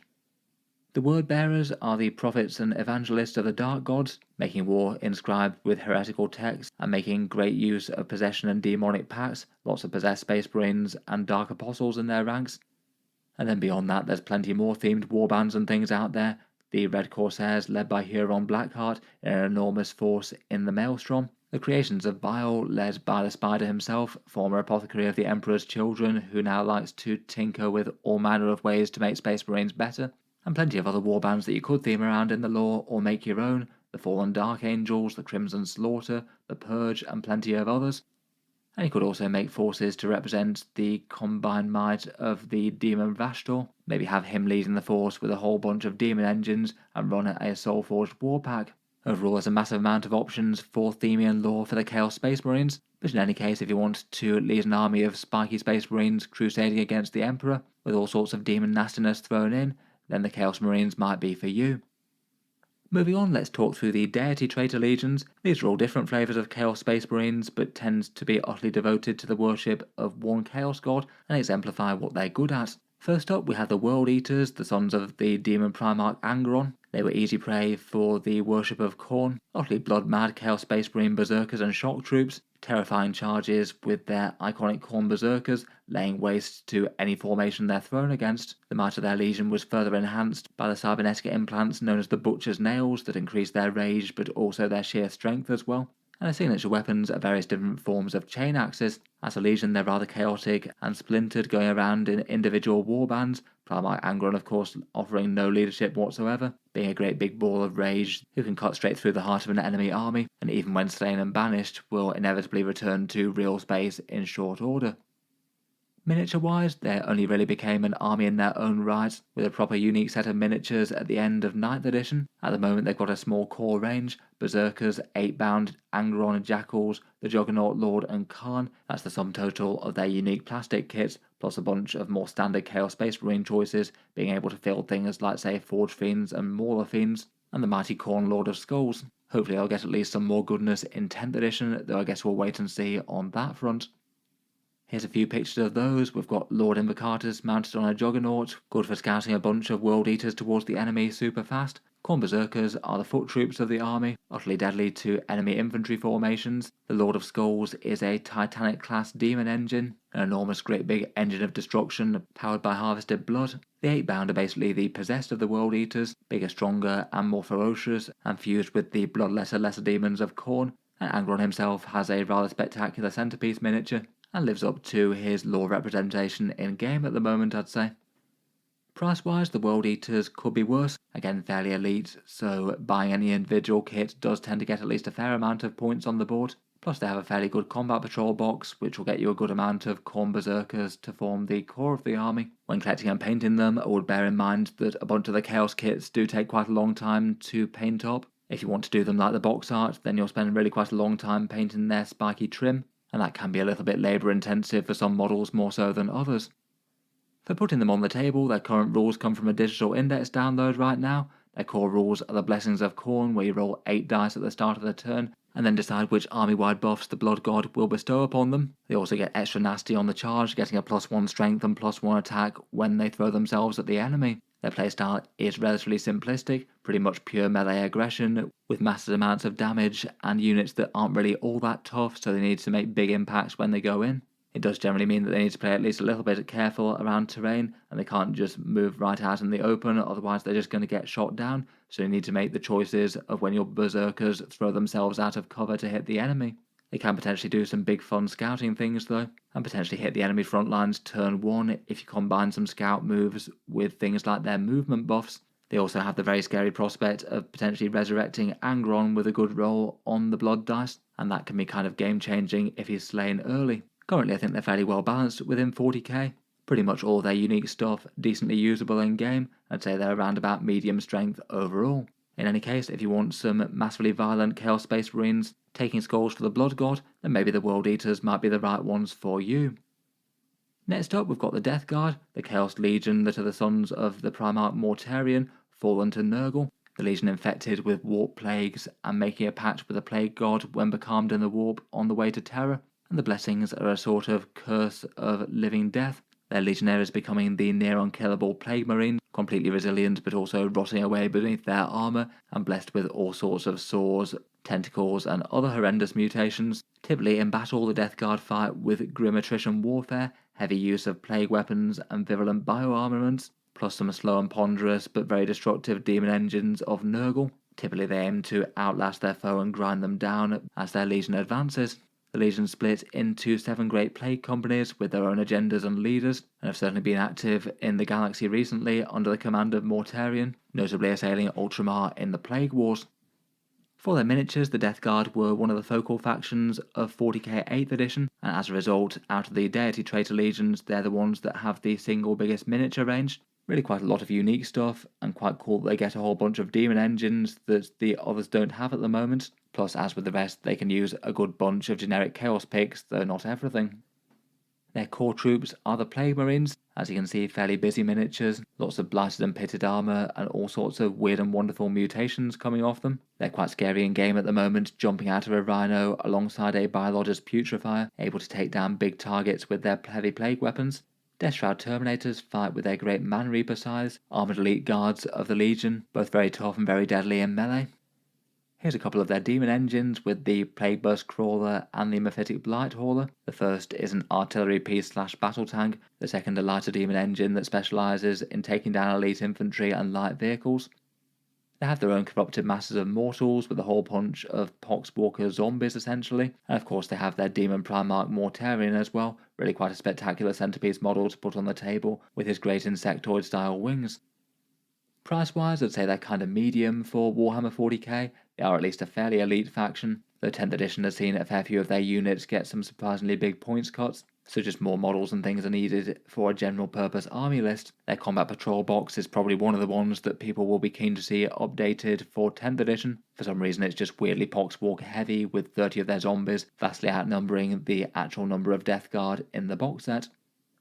For their gameplay, they currently are represented by a digital index download, probably a new codex coming in 2025, and their core faction rule is the fairly fun Contagions of Nurgle, basically debuffing enemies out to an ever-expanding range as the battle goes on. Anything within Contagion range gets -1 toughness, and also a further debuff from their detachment rule as well. It means that if you're up close to the Death Guard, your models will be unusually easier to kill. In general though, their playstyle is kind of slow moving, at least fairly durable, and then kind of harder hitting in melee than you might expect. The debuffs definitely do some good work when they're paired with Plague Marines or Death Shroud Terminators. I feel like classically their thing is all about being just ridiculously durable, which I'm not sure is really quite the case at the moment. They do get some slightly inflated toughness values, and a bunch of their models are at least kind of cheap. I feel like a bunch of Death Guard players wouldn't be against them at being a bit tougher in game though. They do have quite a lot of good units at the moment though that are fairly easy to use. Plague Marines and Rhinos, Mortarion himself at his 300 point cost, Typhus the Lord of the Harbingers, and those Death Shroud Terminators, they're all kind of stand out strong. Currently I'd rate the faction as kind of middling to strong currently. They did quite well out of one of the last balance updates. Overall though, if you want a diseased legion of Chaos Space Marines laughing off enemy damage as their enemies get laid low by various different contagions and plague weapons, the Death Guard might be for you. Finally, for the last of the Deity Legions, we've got the Thousand Sons. These guys are the Sorcerer's Legion of Tzeentch, and much of their legion were reduced to clanking dust-filled automata due to a great rubric of Ahriman, finding that as the only way to stop the uncontrolled mutation that was bringing the legion to its knees. As a result, the only true Thousand Sons left are the Sorcerers, and they basically command clanking legions of automata into battle. They'll spew out warp fire and infernal bolts at the enemy, with the Sorcerers contributing their own magical firepower. Typically they often make war to enact great rituals and further the scheming of the great game of Tzeentch, acquiring forbidden knowledge and using it to terrible effect. I feel like they might have had a few more people getting interested in them recently from their prominence in the Space Marine game. Miniature wise, they've got a small but nicely realised plastic range, mainly focused around just two major kits for their main battle line units, those being the Rubric Marines and the Scarab Occult Terminators. They do have a fair few nice character miniatures as well, including their Primarch, and interestingly enough had their mortal followers as Zangors, and they were ported over from Age of Sigmar. As with other Chaos Space Marines, they certainly can take a fair amount of time if you want to paint them in the colour schemes of the box art, with all the trim plus their yellow and blue thing going on. I think they do look rather good with that though, with their Space Egyptian kind of styling. Here are their two mainline kits in the armoured elite of the Scarab Occult Terminators, armed with their Prosperine Capesh, and the battle line of the RB are the Rubric Marines, often seen functioning as bodyguards for the Sorcerers, and having a serious amount of scary firepower, particularly if you arm them with Warp Flamers. They have their Primarch as a great big centrepiece in Magnus the Red, and he tends to make his way into the vast majority of competitive lists for the army. Just a massive, great big, hard to deal with miniature that can lay low to a good chunk of an enemy army with magical firepower in a turn. They've got quite a lot of character miniatures as well, including a rather nice 3-pack of Sorcerers that gets you a bunch of miniatures on the board, plus Ahriman as another unique character for them. Then they've got a bunch of Cultist hangers-on, and their raised Cultists are the Zangors, where you can fill them on foot on discs of Tzeentch, and they also can bring a Mutalith Vortex Beast along. They are kind of fun to have as a bit of a sideshow to the main event, though I'd say the majority of people get into the Thousand Sons for the Space Marines as opposed to the Goat Bird people. Price-wise, the Thousand Sons are probably the easiest army to collect out of the Chaos armies within 40k. Basically every one of their kits tends to have pretty good amounts of points on the board for the money that you pay. Between the Rubrics, the Scarabs, the Sorcerer kit and Magnus, maybe the only slight letdown for them is the Combat Patrol box being kind of disappointingly Zangor heavy. I still think it's worth getting one copy of though. That gets you your Horde components plus an Infernal Master and some Scarabs, and then build up some Rubrics from there. For their current rules, they have their digital index download, again probably going to be getting a Codex in 2025 sometime. At the moment their core mechanic are the Kabbalistic Rituals, with some fairly hugely powerful spells that can really change the game, blasting enemies with mortal wounds for Doom Bolt, or double moving, or making their shooting incredibly dangerous, plus their detachment rules amp up magical firepower, or very nice for Sorcerers and Squads, and certainly for Magnus himself. Their playstyle generally tends to be pretty character-heavy elite infantry, often really quite focused on Rubric Marines with Sorcerers leading them. Warp Flamers and Infernal Masters can be just horrendous amounts of damage in the midboard. Aside from a few movement tricks, they often tend to be a little bit slow and purposeful, though they've both got an option for a teleport and a double move within their index rules. In terms of power-wise, it's looking like there might be more kind of middling power after a big series of nerfs that hit a bunch of their strongest stuff. I'd rate them as a slightly higher scale and more thinking sort of army with how you use your Cabal points to best deliver you victory, and generally might be an army that tends to do a little bit better at say top tournament play versus more casually. They can absolutely be fine for both. In any case, if you want to play with a Sorceress Legion of Tzeentch, with scheming sorcerers commanding spooky, psychically controlled rubrics into battle, the Thousand Suns might be for you, and there are some rumours that they might be getting some fun reinforcements in 2025, with some interesting lore teasers of some new automata for them. Next up, we have the manifestations of the Dark Gods themselves in the Chaos Demons. Chaos is basically sort of a manifest of the psyche of humanity and the other races in the warp. Negative emotions made manifest, and given the chance from a careless psyche or a great ritual, they'll pour into real space, destroy, conquer, and make the galaxy their playground. Typically, the Chaos Demons are locked in great conflict against each other in their great game. Demons of Khorne embody everything that's wrath and bloodletting, Slaanesh, pride, excess, lust and sensation in all its forms, Nurgle, disease, despair, death and decay, and Tzeentch everything magical, scheming, and convoluted plans to deliver the galaxy to their control. When they have great incursions into real space, demons can be an apocalyptic level threat, wiping out entire planets, and often needing the special forces of the Grey Knights to put them back beyond the barrier. Models-wise, the demons are essentially kind of 4 armies in one pretty much. Each of the deities have their own miniature ranges, and put together they do have really quite a lot of model representation. Quite a lot of their options are HQ and character choices though, they are pretty unusually heavy on that section of the book. Over the years, the majority of the Chaos Demons have been redone in one form or another. The Greater Demons were particularly impressive pieces. There are still a few older ones here and there, maybe a few of the lesser demons are some of the ones that most need new attention. As well as that Changecaster, here are some of the other examples from the different deities. We've got a Juggernaut Cavalry Blood Crusher of Khorne, really quite nasty melee up close with them, plus some nice mortal wounds on the charge. Then there's the horrendous Fiends of Slaanesh, fighting with great claws and capable of butchering enemy infantry.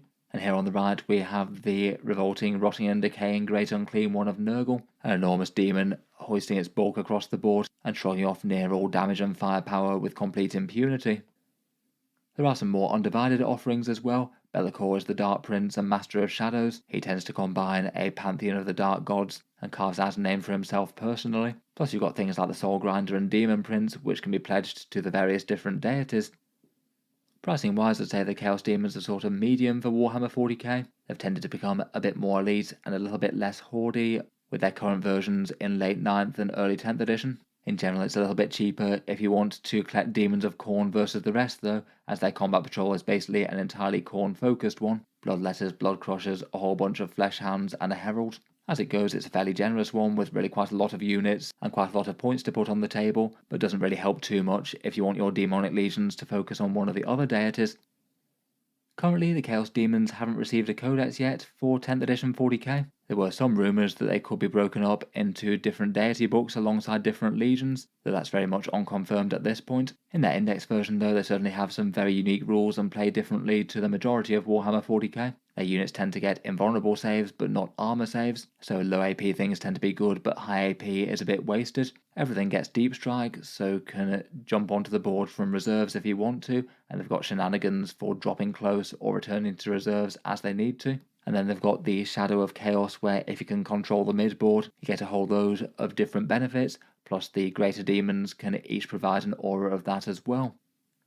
For their playstyle, they tend to be really quite melee heavy versus most factions in Warhammer 40k. Essentially, most of them are kind of a fantasy army in space, even if they do have a few Tzeentch things that could dole out a fair bit of warp fire. Beyond that, each deity has its own sort of feeling of rules. Slaanesh is really quite fast, Nurgle very durable, Tzeentch does range things, and Khorne does melee might. Be'lakor could certainly be a strong linchpin of a bunch of forces, basically stopping your army being shot in the early game. You can also use demons as allies for the various other Chaos factions out there, which can be kind of fun. There can be a bit of greater Chaos alliance building up if you have some core Chaos, some demons and Chaos Knights maybe. And currently rate the army as sort of medium within Warhammer 40k, maybe medium to strong. With their current emphasis on greater demons, again they maybe tend to be an army that does a little bit better in casual play versus competitive.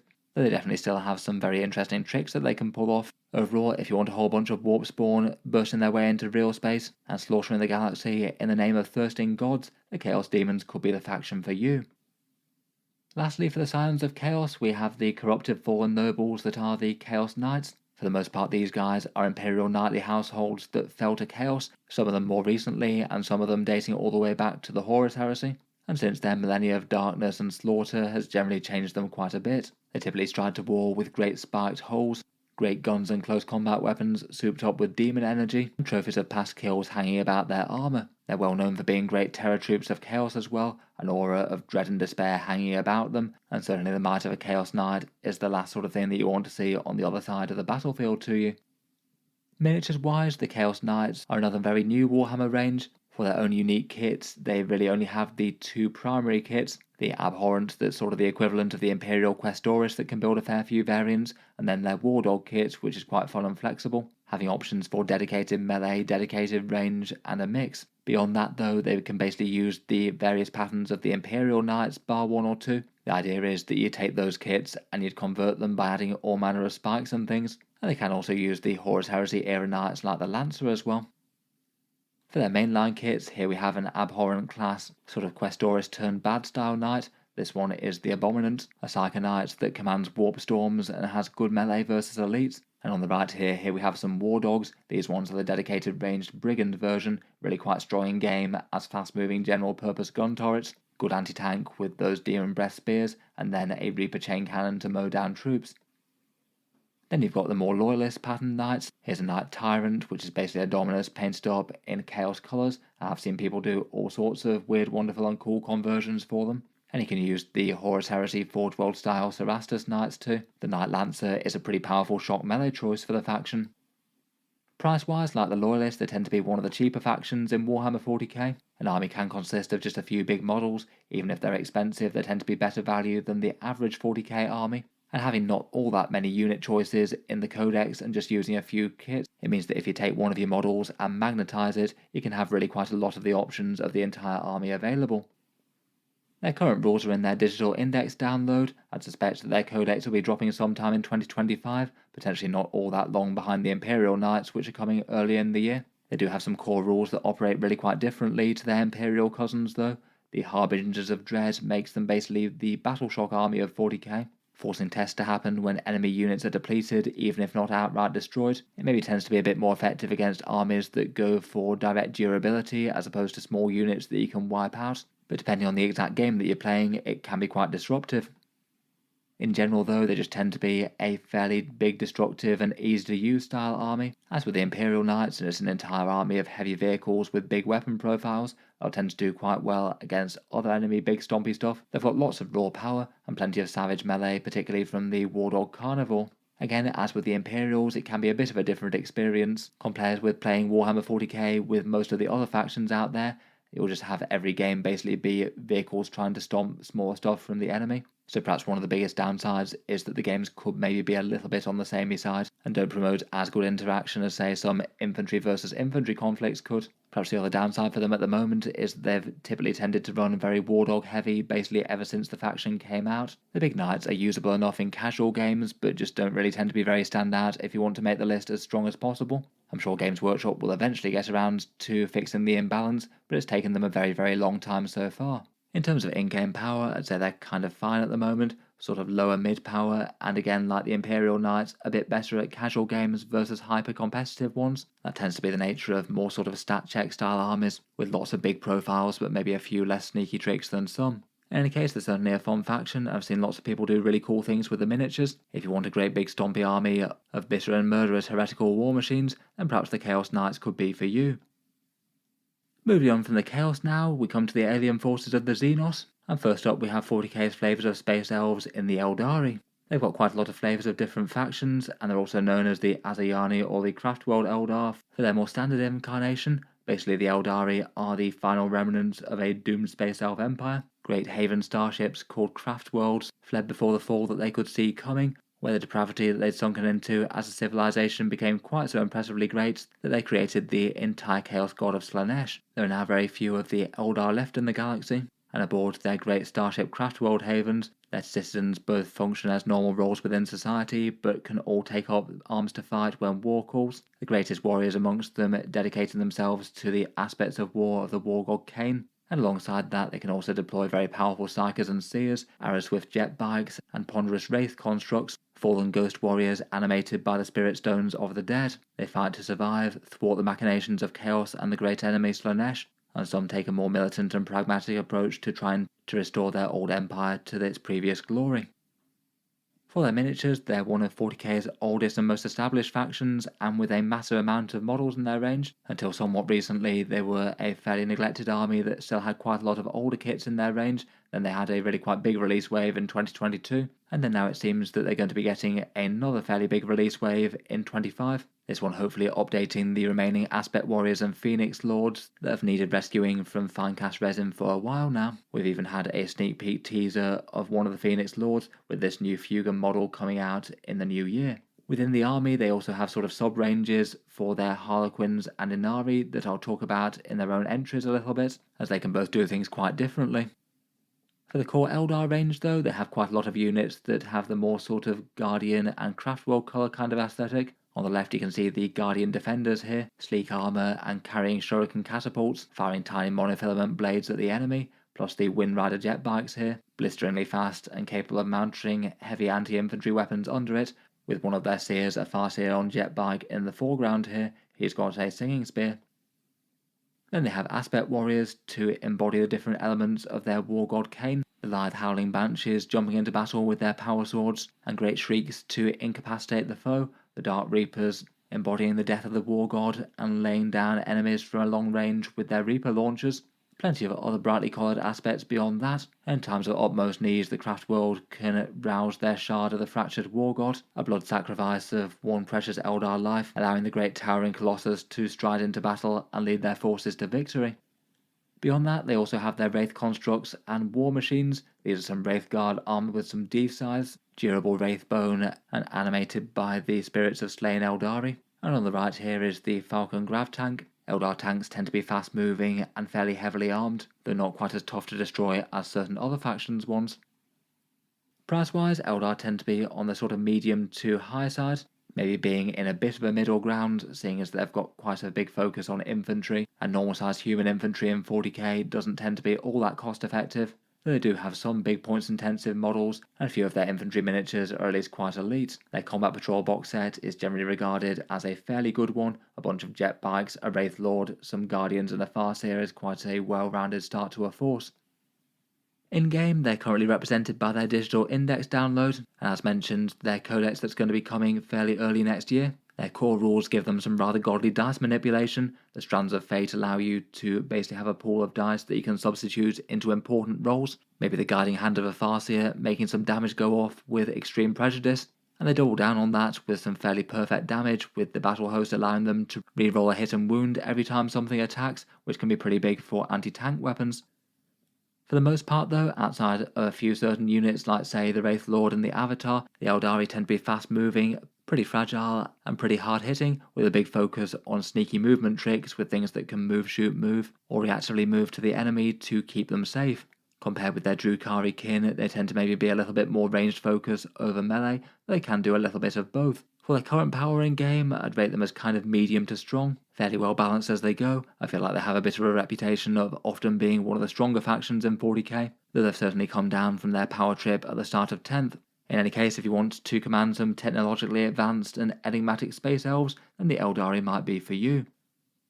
Within the Aeldari army, there are a couple of subclasses as well. The Harlequins used to be a fully fledged full army in 40k, if one with quite a small model range I suppose. Their lore is that they're enigmatic guardians of the Black Library in the Webway, safeguarding forbidden lore, and when they make war it tends to be part of some sort of disturbing choreographed performance, their troops displaying dazzling acrobatics as they slaughter the foe, making a great use of holosuits, flip belts, and fancy fusion pistols and things to lay the foe waste at short range.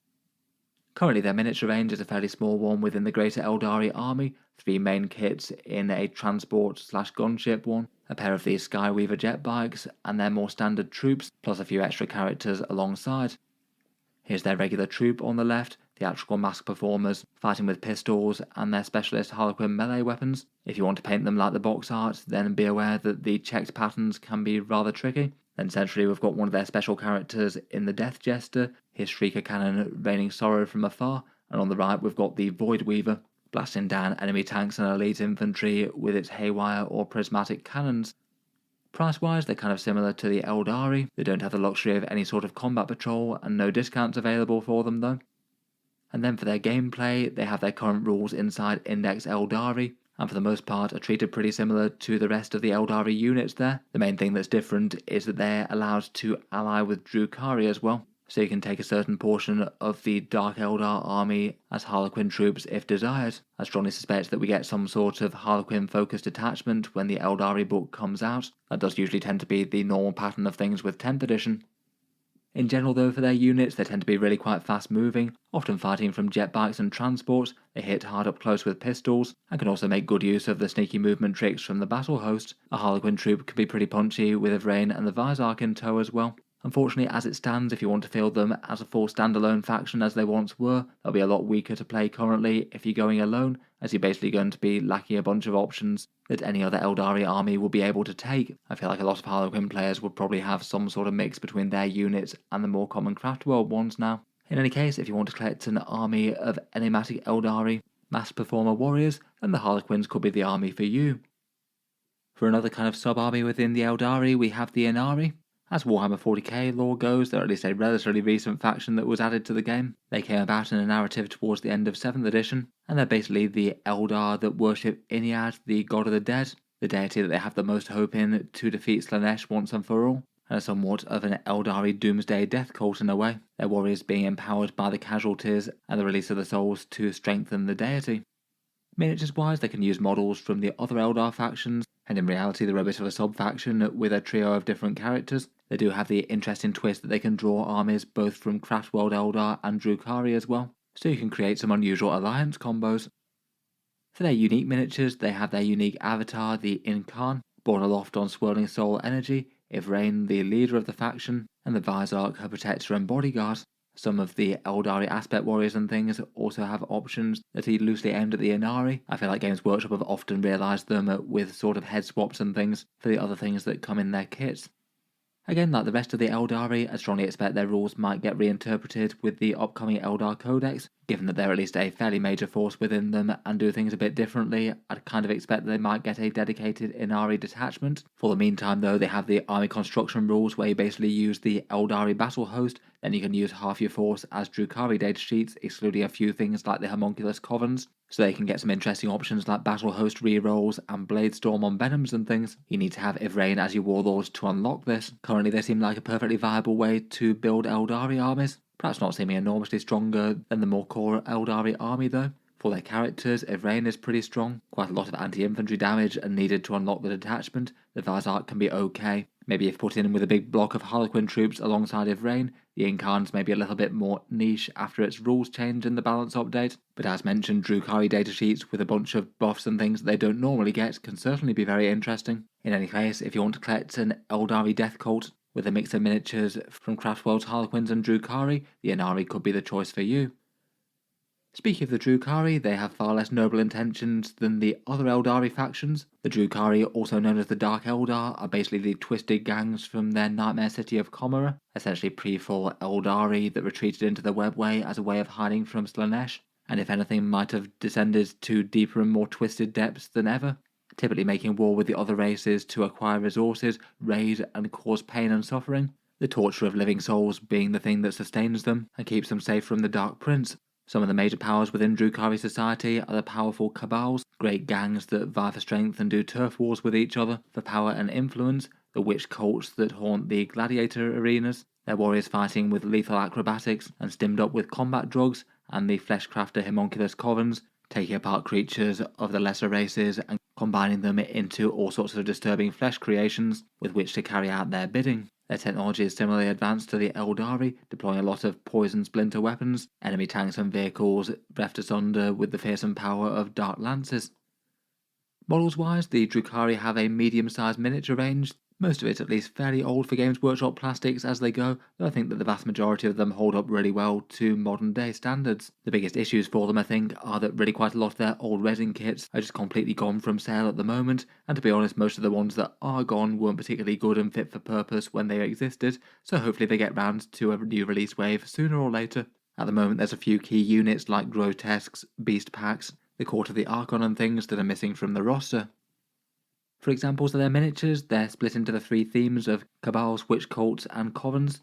Most of them tend to fight from the backs of their raiding skimmer craft called Raiders and Venoms. The one on the left is a raider with a bigger transport capacity and mounting a fearsome Dark Lance, and on the right there's the main troops choice of the Cabals, the Cabalite warriors, fighting with their nasty splinter weapons, poisoning enemy infantry. Then here we have some witches, armed with their gladiatorial combat weapons. They can be quite nasty charging out of a raider, particularly if led by Lilith Hesperax. Then we have a Talos Pain Engine, this one armed with some macro scalpels for the homunculus in charge of it to harvest some new prey. They've got some aircraft including the Void Raven bomber and Razorwing jet fighter, and on the bottom right is one of their more recent kits, the Incubi, a squad of elite guards with power weapons, capable of taking down some of the scariest infantry in the enemy army. Price-wise, I'd say the Drukhari are fairly middling for Warhammer 40k as it goes. A lot of their units don't cost enormous amounts of points in-game, but given that they're fairly older kits, a few of them cost a fair bit less than what they would do if Games Workshop released new miniatures for them, and at the moment at least they're greatly helped out by a very good Combat Patrol box set with both a Raider, Ravager and plenty of interesting infantry in it. This one was done really quite well. It'll be a shame when it inevitably gets replaced when their 10th edition Codex comes out. Their current rules are found in Index Drukhari, available for digital download at the moment, and it had a few revisions since it first came out, with a new detachment being added. Their core faction rule is Power from Pain, which basically changes enemy suffering and failed battle shock tests into a resource to be able to inflict yet more damage, plugging it in for big rerolls to hit and extra AP and melee for your warriors. And for their two detachments, they have a more balanced Real Space Raiders one with some nice movement tricks and things, and then a very transport-focused one in the Sky Splinter Assault. Long charges and scary damage available for units jumping out of Raiders and Venoms, which is often the way that they want to play anyway.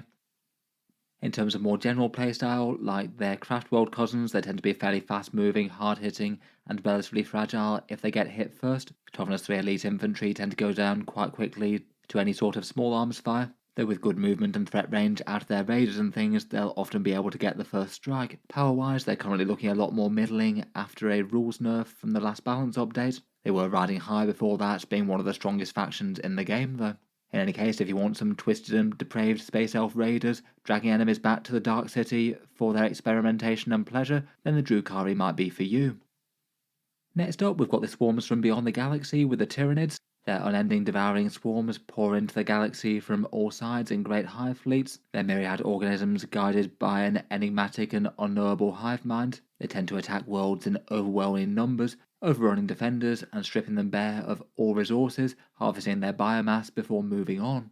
The Tyranids have been hitting the galaxy from all sides now. They had the initial hammer blow of Hive Fleet Behemoth, then the insidious tendrils of Hive Fleet Kraken, infiltrating far more subtly but far more deadly because of it, and now with the 3rd and 4th Tyrannic Wars there's the unstoppable and enormous Leviathan, both huge in size and deploy more sophisticated and adaptable organisms that learn from their foes. A Tyranid invasion might start with some oncoming vanguard organisms, stealth hunters like lictors, and gargoyles and spores dropping down from the sky. Then more battle-line monsters, heavily armoured organisms, and brain-bug psychers deploy, crushing and overwhelming the defenders as they're simultaneously swarmed by masses of termagants and hormagaunts, and the planet's defence is broken asunder, ripe for harvesting with rippers and moving on to the next prey.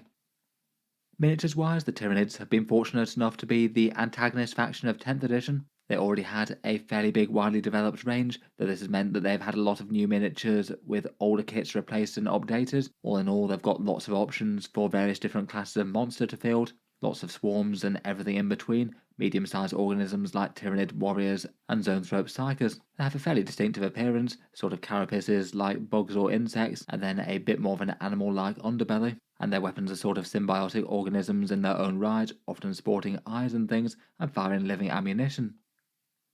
For a few examples of their miniatures, on the left we've got a harvesting Tyranid psychophage, drawn to devour the witches and psychers of other races. There's the hovering Neuro Tyrant, which was a pretty cool miniature release with the Leviathan box, held aloft with psychic energy and dispatching the enemy with waves of psychic energy from its psychic torrent attack.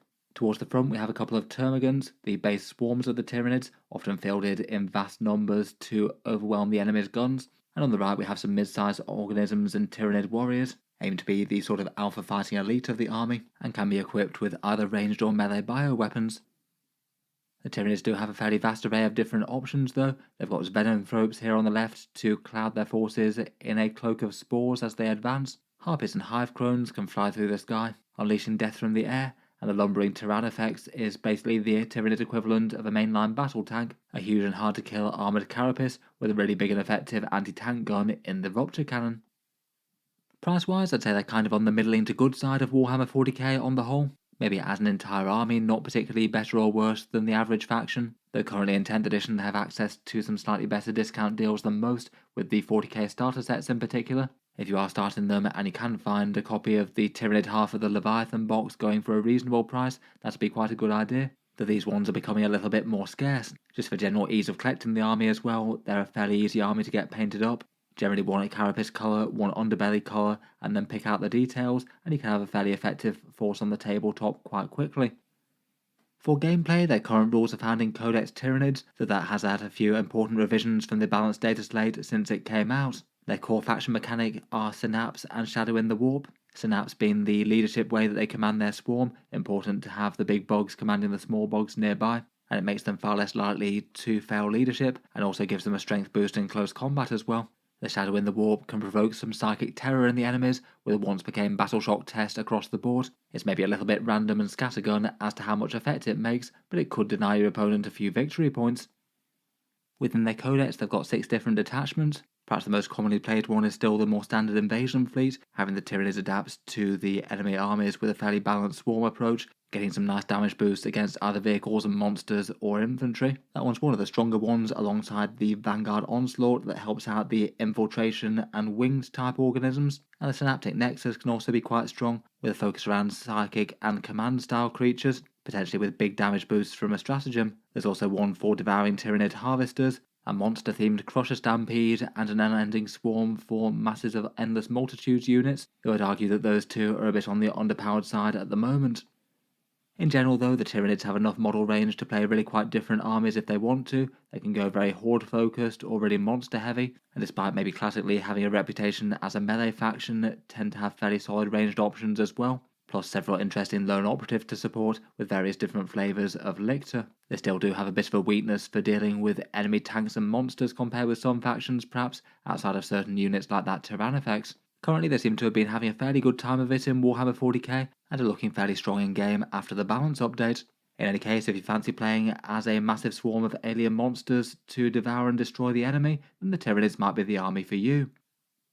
Before a Tyranid invasion comes to pass, often planets get assailed from within by a foul Genestealer Cult, basically a twisted and corrupted human populace rising up to cast down their Imperial oppressors, all done by the machinations of a Tyranid organism known as a Patriarch. A Patriarch is basically a modified Genestealer Broodlord. Its psychic signals cause a cult-like response from humans around it, and it uses this to corrupt the masses and has several generations worth of genetic manipulation, spawning newer, more dangerous patterns of hybrid warrior and infiltrating through the planet's society until it's time to rise up. When the time is right though, they put their plans into action, casting down any remaining loyalist citizens and ambushing unwary Imperial allies that thought they were amongst friends, and often tend to make very heavy use of looted mining gear with modified vehicles, saws and drills to support the needs of their uprising. They tend to use guerrilla warfare and stealth tactics more so than the other factions of 40k. Miniatures wise, the Genestealer Cult are a relatively recent faction that's been added to 40k, their entire range having come out within the last 7 or 8 years or so, even if they do hark back to some models in 40k's early history.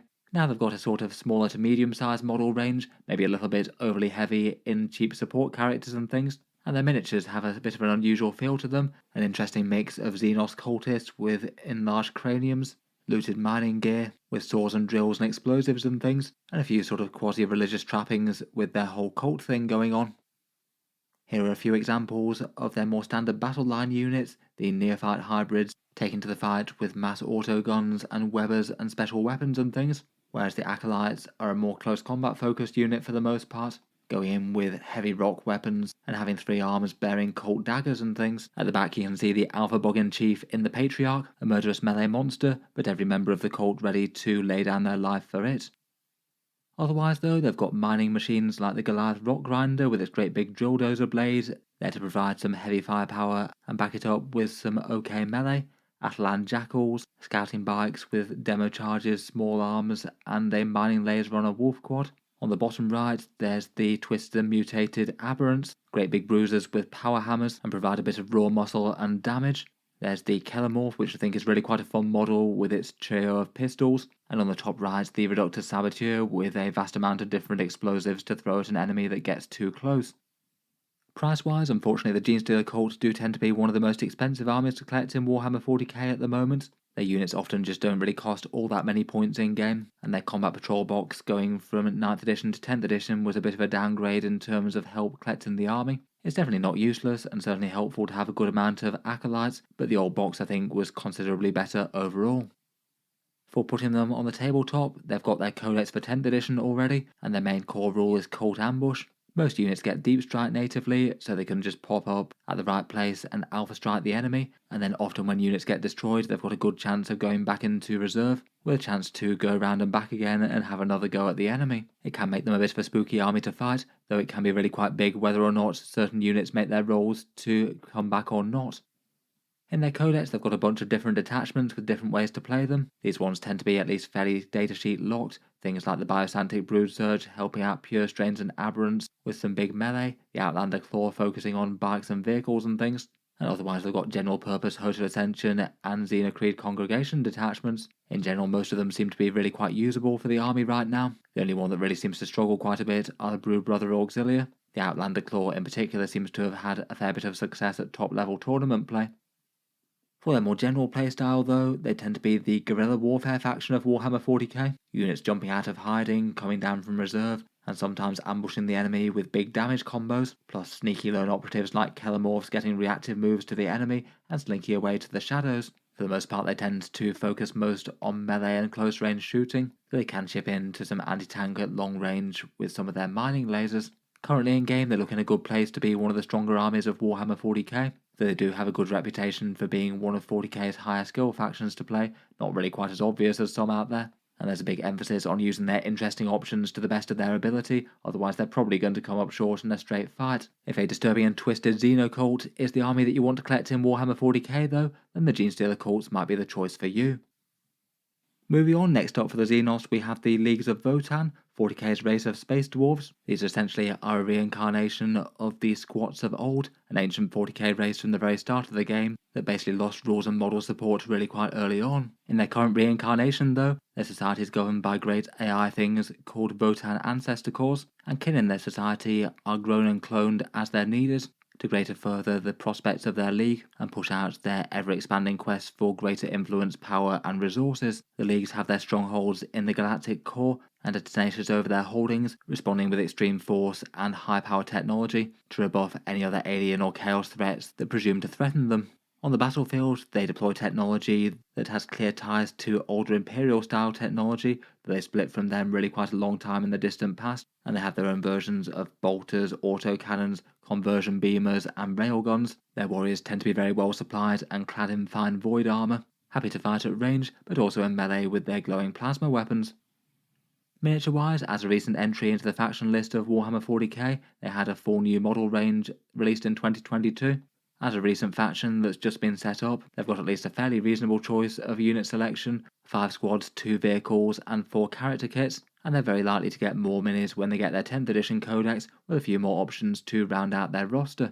Their general aesthetic is sort of slightly generic sci-fi spacesuit armor but with a few dwarven nods, occasional things like runic inlays, and they have a bunch of artificial intelligence AI ironkin within their ranks as well, serving their holds in the same way as the flesh and blood kin do. For a few more examples of their miniature ranges, here are a couple of their characters. A Carl as their more standard battle leader on the left. He can bestow grudges on the foe to help bring them down in game. The Psyker's the next model with the Grimnir, a living ancestor, flanked by a couple of Corv robot attendants. The Einhir Hearthguard are the Leagues of Votann fighting elite. They're clad in chunky exo armor with grenade launchers and vulcanite weapons. They can put out a surprising amount of firepower that can certainly mix it up in close combat with plasma blades or concussion gauntlets. They've got a holotrike unit called the Hernkin Pioneers, able to scout up the board and pepper the enemy with autocannon fire from early on, and some heavily armoured firepower in the Brockir Thunderkin, quite nasty with grav guns at close range. Finally, for their 2 vehicles so far, they've got the smaller transport Sagittor, a light transport that can carry 5 kin, and then the Hecaton Land Fortress, bristling with guns, lots of armour, and able to carry 5 Hearthguard into battle if you want. Both of these feel like they're going for a bit of a moon buggy sort of vibe between their perspex windows and big chunky exposed tyres. Price-wise, this has interestingly varied really quite a lot for a force of any given size. In 9th edition, they were actually one of 40k's cheaper factions due to how broken a lot of their mechanics were, so it meant that their points went up massively. Kind of the opposite was true in 10th edition though, and they're probably on the more expensive side of Warhammer 40k in general. They're probably not the most expensive. Their combat patrol box is helpful enough, I think. The core troops and faction leader, plus some Chthonian berserks with big axes, and some of those scouting pioneers. Currently, their rules are in their digital index download. I'd guess a codex sometime next year. Their core rules mechanic are the judgment tokens with the Eye of the Ancestors. You get to hand out grudge points to a whole bunch of enemy units at the start of the game, giving you potentially +1 to hit and wound against those units, and then other units can earn them as well if they destroy kin units or they find themselves under the steely gaze of a Khal. In their current incarnation, they're a fairly close-range shooting army for the most part, though do have a few things that can mix it up in melee. Their on-the-board infantry are a bit slower than some factions, but they do have plenty of vehicles and bikes that can move a bit faster and can scout, and a lot of their faction mechanics just do things like dial up the sheer amount of damage that they can do. Maybe overall having a slightly more simplistic playstyle than a few of the armies in the game maybe, annihilating enemy units with extreme prejudice before moving on to the next. Currently power-wise, they've been a markedly well-balanced faction within Warhammer 40k, usable but not too strong against the other factions in the game, and pretty much every one of their units within their index having a good battlefield role. It feels hard to go too far enormously wrong with them currently, and I feel like they're in a good spot till their Codex comes out. In any case, if you want to collect an army of AI-guided, clone space dwarves with some futuristic weapons and a good amount of judgment for the enemies, the Leagues of Votann might be for you. Moving on, we've got the Forces of the Greater Good and the Tau Empire over on the Eastern Fringe. The Tau are a young and slightly upstart naive race of the Warhammer 40k setting, though gaining vastly in power and experience all the time as their burgeoning empire makes new conquests and continues to add yet more worlds. The Tau have gained enormously in technology over the space of a very short time. Their most iconic weapons tend to be their battle suits, great big manga-style suits, bristling with plasma weapons, fusion blasters and all sorts of other technological marvels, and they typically tend to be highly mobile when they fight, favouring movement and outwitting the foe, and making the kill as opposed to standing and fighting for land. Wider Tau society is driven in a caste-based system working towards their mysterious greater good. The fire caste are the warriors, the earth caste the builders, the water caste the traders and negotiators, and the air caste the pilots. They're all brought together under the shadowy guidance of the ethereals, who drive the empire forwards to its boundless expansion. When they make war, as well as their battle suits and fearsome infantry with pulse weapons, they might use things like alien auxiliary allies, particularly for close combat purposes, given that the Tau are notably poor at that themselves, and they often organise their forces in hunter cadres under the disciplines of either Montkar, the killing blow, or Kauyon, the patient hunter, lying in wait for the enemy and making the kill when the timing is perfect and the trap is sprung. Miniatures-wise, the Tau have a fairly solid established range in Warhammer 40k. They do have some older plastic sculpts within their roster, though for the most part they hold up really quite well compared with modern day things. They haven't had a huge amount of releases in recent years, the biggest were their pretty extensive refresh of their alien auxiliaries earlier this year. For some of their most iconic units, their foot troops are the Fire Warriors, equipped with the Mighty Pulse Rifle, and coordinating to engage the enemy with the help of Marker Lights. Their crisis suits are maybe the single most iconic Tau battle suit, highly mobile and able to skirmish and lay low the enemy's elites, and often doing daring close-range drops with flamers and fusion weapons. Most of their army tends to be quite sleek with a lot of armor plates and things, kind of nice for shady in those recesses and perhaps a bit of hard-edge highlighting. For their bigger suits, here we have a Ghost Kill on the left, and they do have some armoured grav tanks as well. Here's the Hammerhead equipped with a fearsome railgun, and not a death sentence to enemy tanks that get hit by it, unless they're sporting some sort of force field protection. They have some unique character options, such as Commander Shadowsun, the leader of the 5th Sphere of Expansion, fighting on the front lines with a fusion blasters under the guidance of the Ethereals, or the breakaway Commander Farsight. Freed from the oversight of the Empire, he went on to establish a great ring of fortified worlds across the Damocles Gulf, a rare Tau capable of fighting in melee to good effect with the mysterious and potentially chaos-tainted Dawn Blade.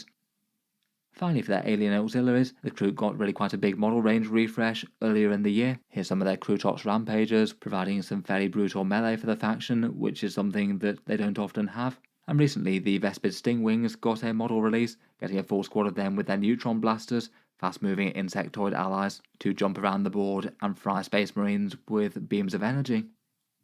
At the moment, the Tau Empire are one of the pricier armies to collect in Warhammer 40k. There's just been a bit of a trend of most of their units going down in points quite a bit over recent years. It still feels a bit odd to have the Riptide Battlesuit at under 200 points, and it does mean that to collect an army of any given size, you need really quite a lot of models. Their combat patrol isn't too bad though, I guess. Helps out with some Fire Warriors and Pathfinders and a Devilfish, though the commander likely needs some battlesuits to lead.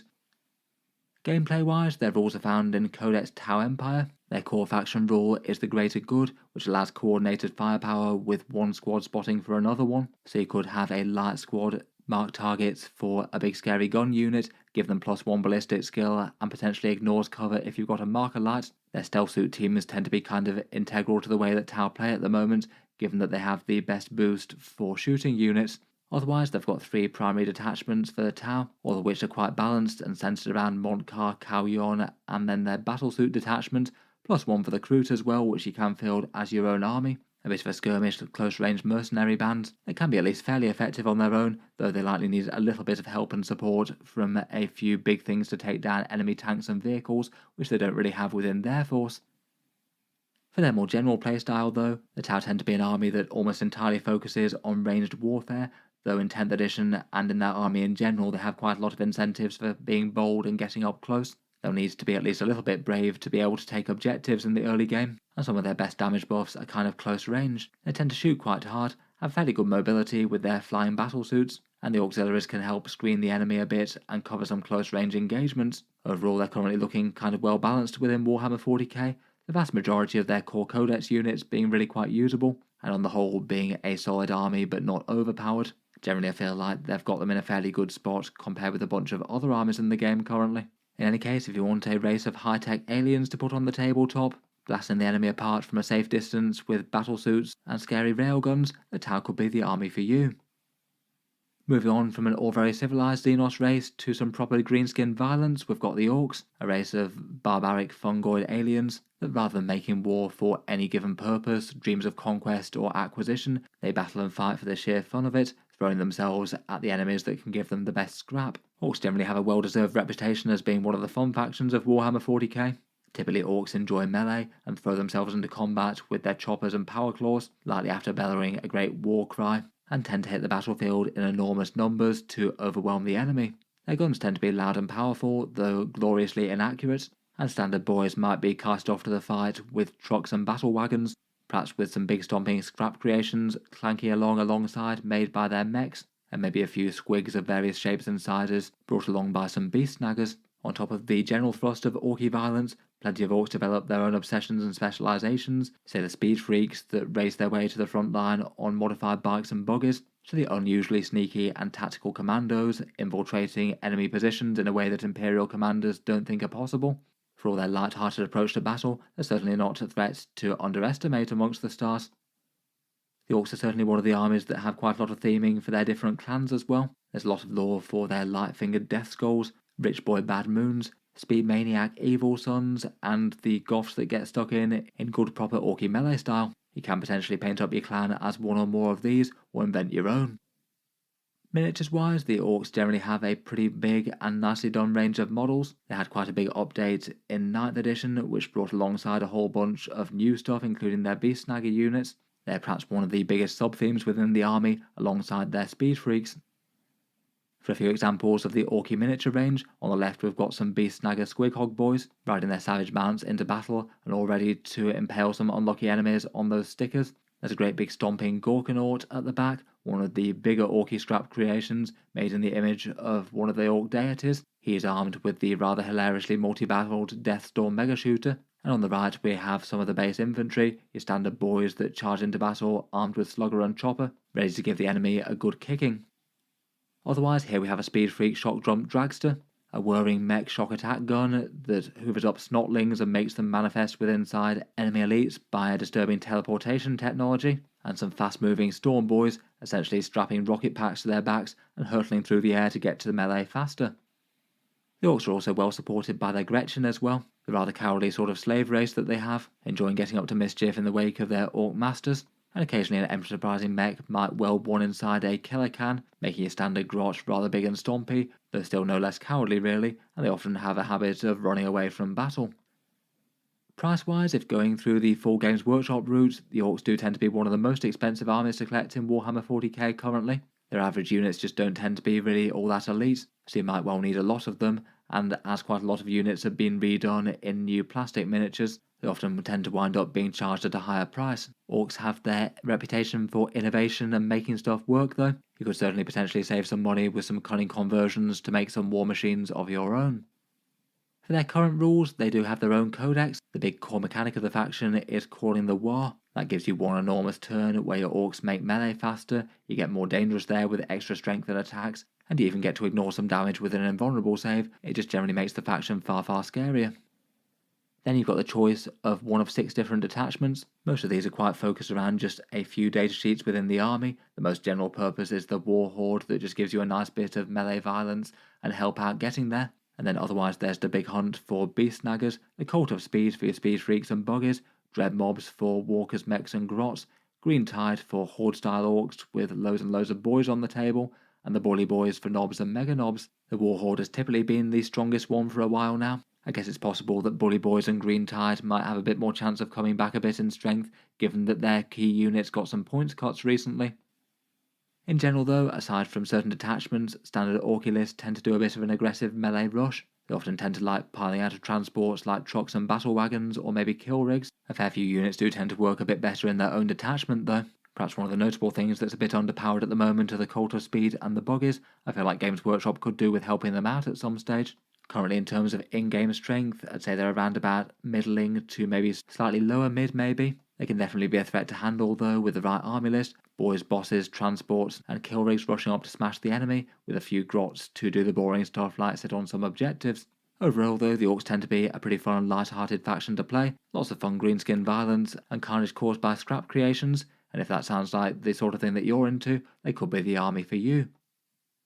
Finally, for the major armies of Warhammer 40k, we've got the Necrons. These are an ancient Xenos race as a deathless empire of robot skeletons pretty much. Since the biotransference offered by their star gods, their flesh was replaced by living metal, though unfortunately for the then Necron tier, this cost them their souls. Much of their race is now more like shambling automata, directed by the few Necrons that had higher quality constructs, with lords and overlords commanding their legions. After victory in their war against the Old Ones, the Necrons went into their tomb worlds for a great sleep, and are now once again reawakening to conquer the galaxy once again. Many a settled planet that thought the world belonged to them actually finds out they're mere interlopers, with the Necrons rising up from below. When they make war, it tends to be with eldritch and unknowable technology, Gauss weapons dissolving their targets at a molecular level, canoptic constructs that can phase through the very fabric of reality, and the very stuff that they're made of is living metal, able to re-knit and repair itself even after some of the most horrendous damage. They're certainly one of the bigger and scarier threats of Warhammer 40k. Miniatures wise, the Necrons are one of the game's biggest and most established factions now, really quite a lot of models on offer, a lot of which came out with their big range refresh that they had in 9th edition, alongside the Indomitus box. They're mainly sort of ancient robot skeleton with a kind of Egyptian-esque styling, though they do have some sub-ranges within their army, things like their canoptic units, big constructs created like scarabs, spiders and wraiths, or the destroyer cults that modify their very bodies to be living weapons, such as their dedication to exterminating all life. Looking through a bit of their miniature range, on the left here we have the Necron warriors. These are pretty much the lowly Necron rank and file, marching into battle and deploying their Gauss weapons ponderously, so they can have devastating results when they hit their targets. On the right we have a Necron overlord, pretty much the standard commander of the faction. He's beckoning forth with a resurrection orb, a technology that can raise living metal from the ground, even after a warrior has been obliterated by a melter gun or explosive ordnance or similar. Some of their greatest technologies are deployed by their cryptechs, sort of conjurers come scientists. This one's a chronomancer, giving their squad a much needed temporal boost when they want to move fast or outwit the enemy. And here on the right we have some canoptic wraiths, able to phase through enemy walls and fortifications, and then tear apart luckless defenders with their razor-sharp claws. For some bigger vehicles, here we've got the towering monolith, summoning warriors from a distant place, manifesting through its Eternity Gate, an annihilation barge with a great big Tesla weapon to zap enemy formations into bits. A chain shard of the fractured Catan, the Void Dragon, this star deity having a particular nature for bending machines and vehicles to its will. And here we have the Scorpec destroyers, blades fused with their limbs, ready to hack apart the enemy with their ferocious hyperphase blades. Pricing wise, I'd say they're kind of middling for Warhammer 40k currently, neither one of the cheaper armies nor one of the most expensive. They were certainly a fair bit easier to collect back in 9th edition when there were more discount offerings available to them. Their Combat Patrol does have some fun units, though compared with a bunch of the other factions' Combat Patrol box sets, the discount in it just isn't really that great. When the Necrons hit the tabletop, their current rules are from Codex Necrons itself, their core rule being reanimation protocols, which represents them standing back up and their living metal repairing themselves, gaining D3 wounds back if the opponent leaves a squad half killed, which can be managed around by focusing down certain units, but is definitely a big disruption thing to the enemy's firepower and means that you can't rely on just chipping away damage from a bunch of different things to have good effect over the game. Their Codex has 5 different detachments, the Awakened Dynasty maybe being the biggest and most general purpose of them. That one's got a big emphasis on squads led by leader characters. Otherwise, perhaps for the single strongest in-game at the moment, the Hypercrypt Legion is the teleport-focused Necrons, warping Necrons moving around the board, with some particular support for the Monolith. Besides that, they've got an Elites-focused attachment in the Obeisance Phalanx, Destroyer-focused with the Annihilation Legion, and Canoptex and Cryptex with the Canoptech Court. With their big army range, they do have really quite a lot of options for how they can play. You can make entire Necron army lists that go all in on melee or range if you want to. In general, they tend to be at least fairly slow and purposeful, and have at least some nod to durability with those reanimations. In particular, their C'tan can be a handful for that, as it's very hard to take off any wounds off them in the first place, let alone when they start regrowing them. Currently in 40k, I'd say they're kind of middling right now. They've definitely still got a bunch of interesting units, particularly their C'tan add a lot of strength. I feel like they could probably still do with a bit of help to maybe even up their internal balance with different squads though. In any case, if you'd like to collect an army of deathless robot skeletons, reclaiming the Empire and slaughtering the lesser races, the Necrons could be the army for you. In any case, with the Xenos factions talked about, that just about brings us to the end of our main look through the armies of Warhammer 40k. Hope the video has been of some help to you if you are looking for a faction to collect. If you want a little bit more of a general overview of a bunch of the other factions, I have made how to start videos on the majority of Warhammer 40k factions at this point. If you search how to start basically any of the armies along with Auspex tactics, I've usually talked about most of them. In any case, I'll leave this one here, and I'll just cycle back to the video sponsor in Titan's Terrain. As mentioned earlier in the video, one of the options for getting a battlefield of terrain on the board for at least relatively cheap, with their interesting pop-up cardboard terrain solution. Compared with the other options of terrain out there, it is a bit different and does have some pros and cons. It won't be right for everyone. The biggest advantages are that it's really easy to store in a compact box set, so you can transport it from place to place and have a pop-up battlefield ready to go. It's far cheaper than a whole board of Games Workshop terrain, at least somewhat comparable with MDF. And if you want to preserve your hobby time and effort for the miniatures that you're playing with, it doesn't need any assembly, painting or basing or anything like that. It's ready to go without any work on the terrain front. For the main criticisms I've seen around the internet, in general it's seen as far less sturdy than hard-wearing plastic or MDF. That's kind of going to be the nature though. Even if it's fairly sturdy cardboard, it's still designed to fold flat. Sometimes it can be a bit hard to perch models in the upper floors of terrain. The grid layout can mean that there's a little bit less flexibility than some. You can achieve a fair amount by rotating them and things, but sometimes could be good to supplement with just a little bit of other terrain of one sort or another to break up some firing lanes maybe. And it won't really make tournament-proof style layouts if that's what you're looking for. I think it does well enough for making a good casual gaming table. For the specific sets that they have on offer, they've got this Forgotten Furnace one, which is sort of a Chaos Foundry. Lots of ruined factories, glowing furnaces, and ominous runes all over the place. Their standard price is £112 or $140 for their more regular terrain sets. Then they've got a Shattered Hive, more traditional ruined city sort of vibes, bombed out ruins and collapsed buildings, and a few armoured containers. And then they've got a slightly more verdant looking and maybe sort of appropriate for fantasy overgrown capital set. I feel like this one could do fairly well for both fantasy settings or the grim darkness of the far future. Perhaps fairly general purpose on this one. Each of those also has an extra expansion centerpiece set as well. You make these by putting 2 tiles together. They do cost a little bit extra. There's cathedrals for the city and the overgrown capital one, and a great big infernal spire for the foundry. In any case, a big thank you to them for sponsoring the video, and feel free to check them out, links down in the video description if you do want to get your hands on some fairly classy looking pop-up cardboard terrain. In any case, I'll leave that one there for this one. Let me know your thoughts as to what you're most drawn to, or which armies you chose to go for in Warhammer 40k and why. Look forward to hearing all your insights as always, and feel free to subscribe to Auspex Tactics if you'd like to see more. Finally, if you'd like to help support the channel, I would just like to mention that Auspex Tactics does have a Patreon page as well, and you can find that linked in the video description if you'd like to help support the channel and keep the videos coming. Channel patrons do get a few advantages, seeing certain videos early, regular votes to see what sort of things happen next on the channel, and automatic entry into the regular prize giveaways with a chance to win some big model kits each month. If any of that sounds good to you, or you'd just like to help support, the link is down in the video description. In any case, an absolutely massive thank you for listening, and I'll hope to see you guys next time.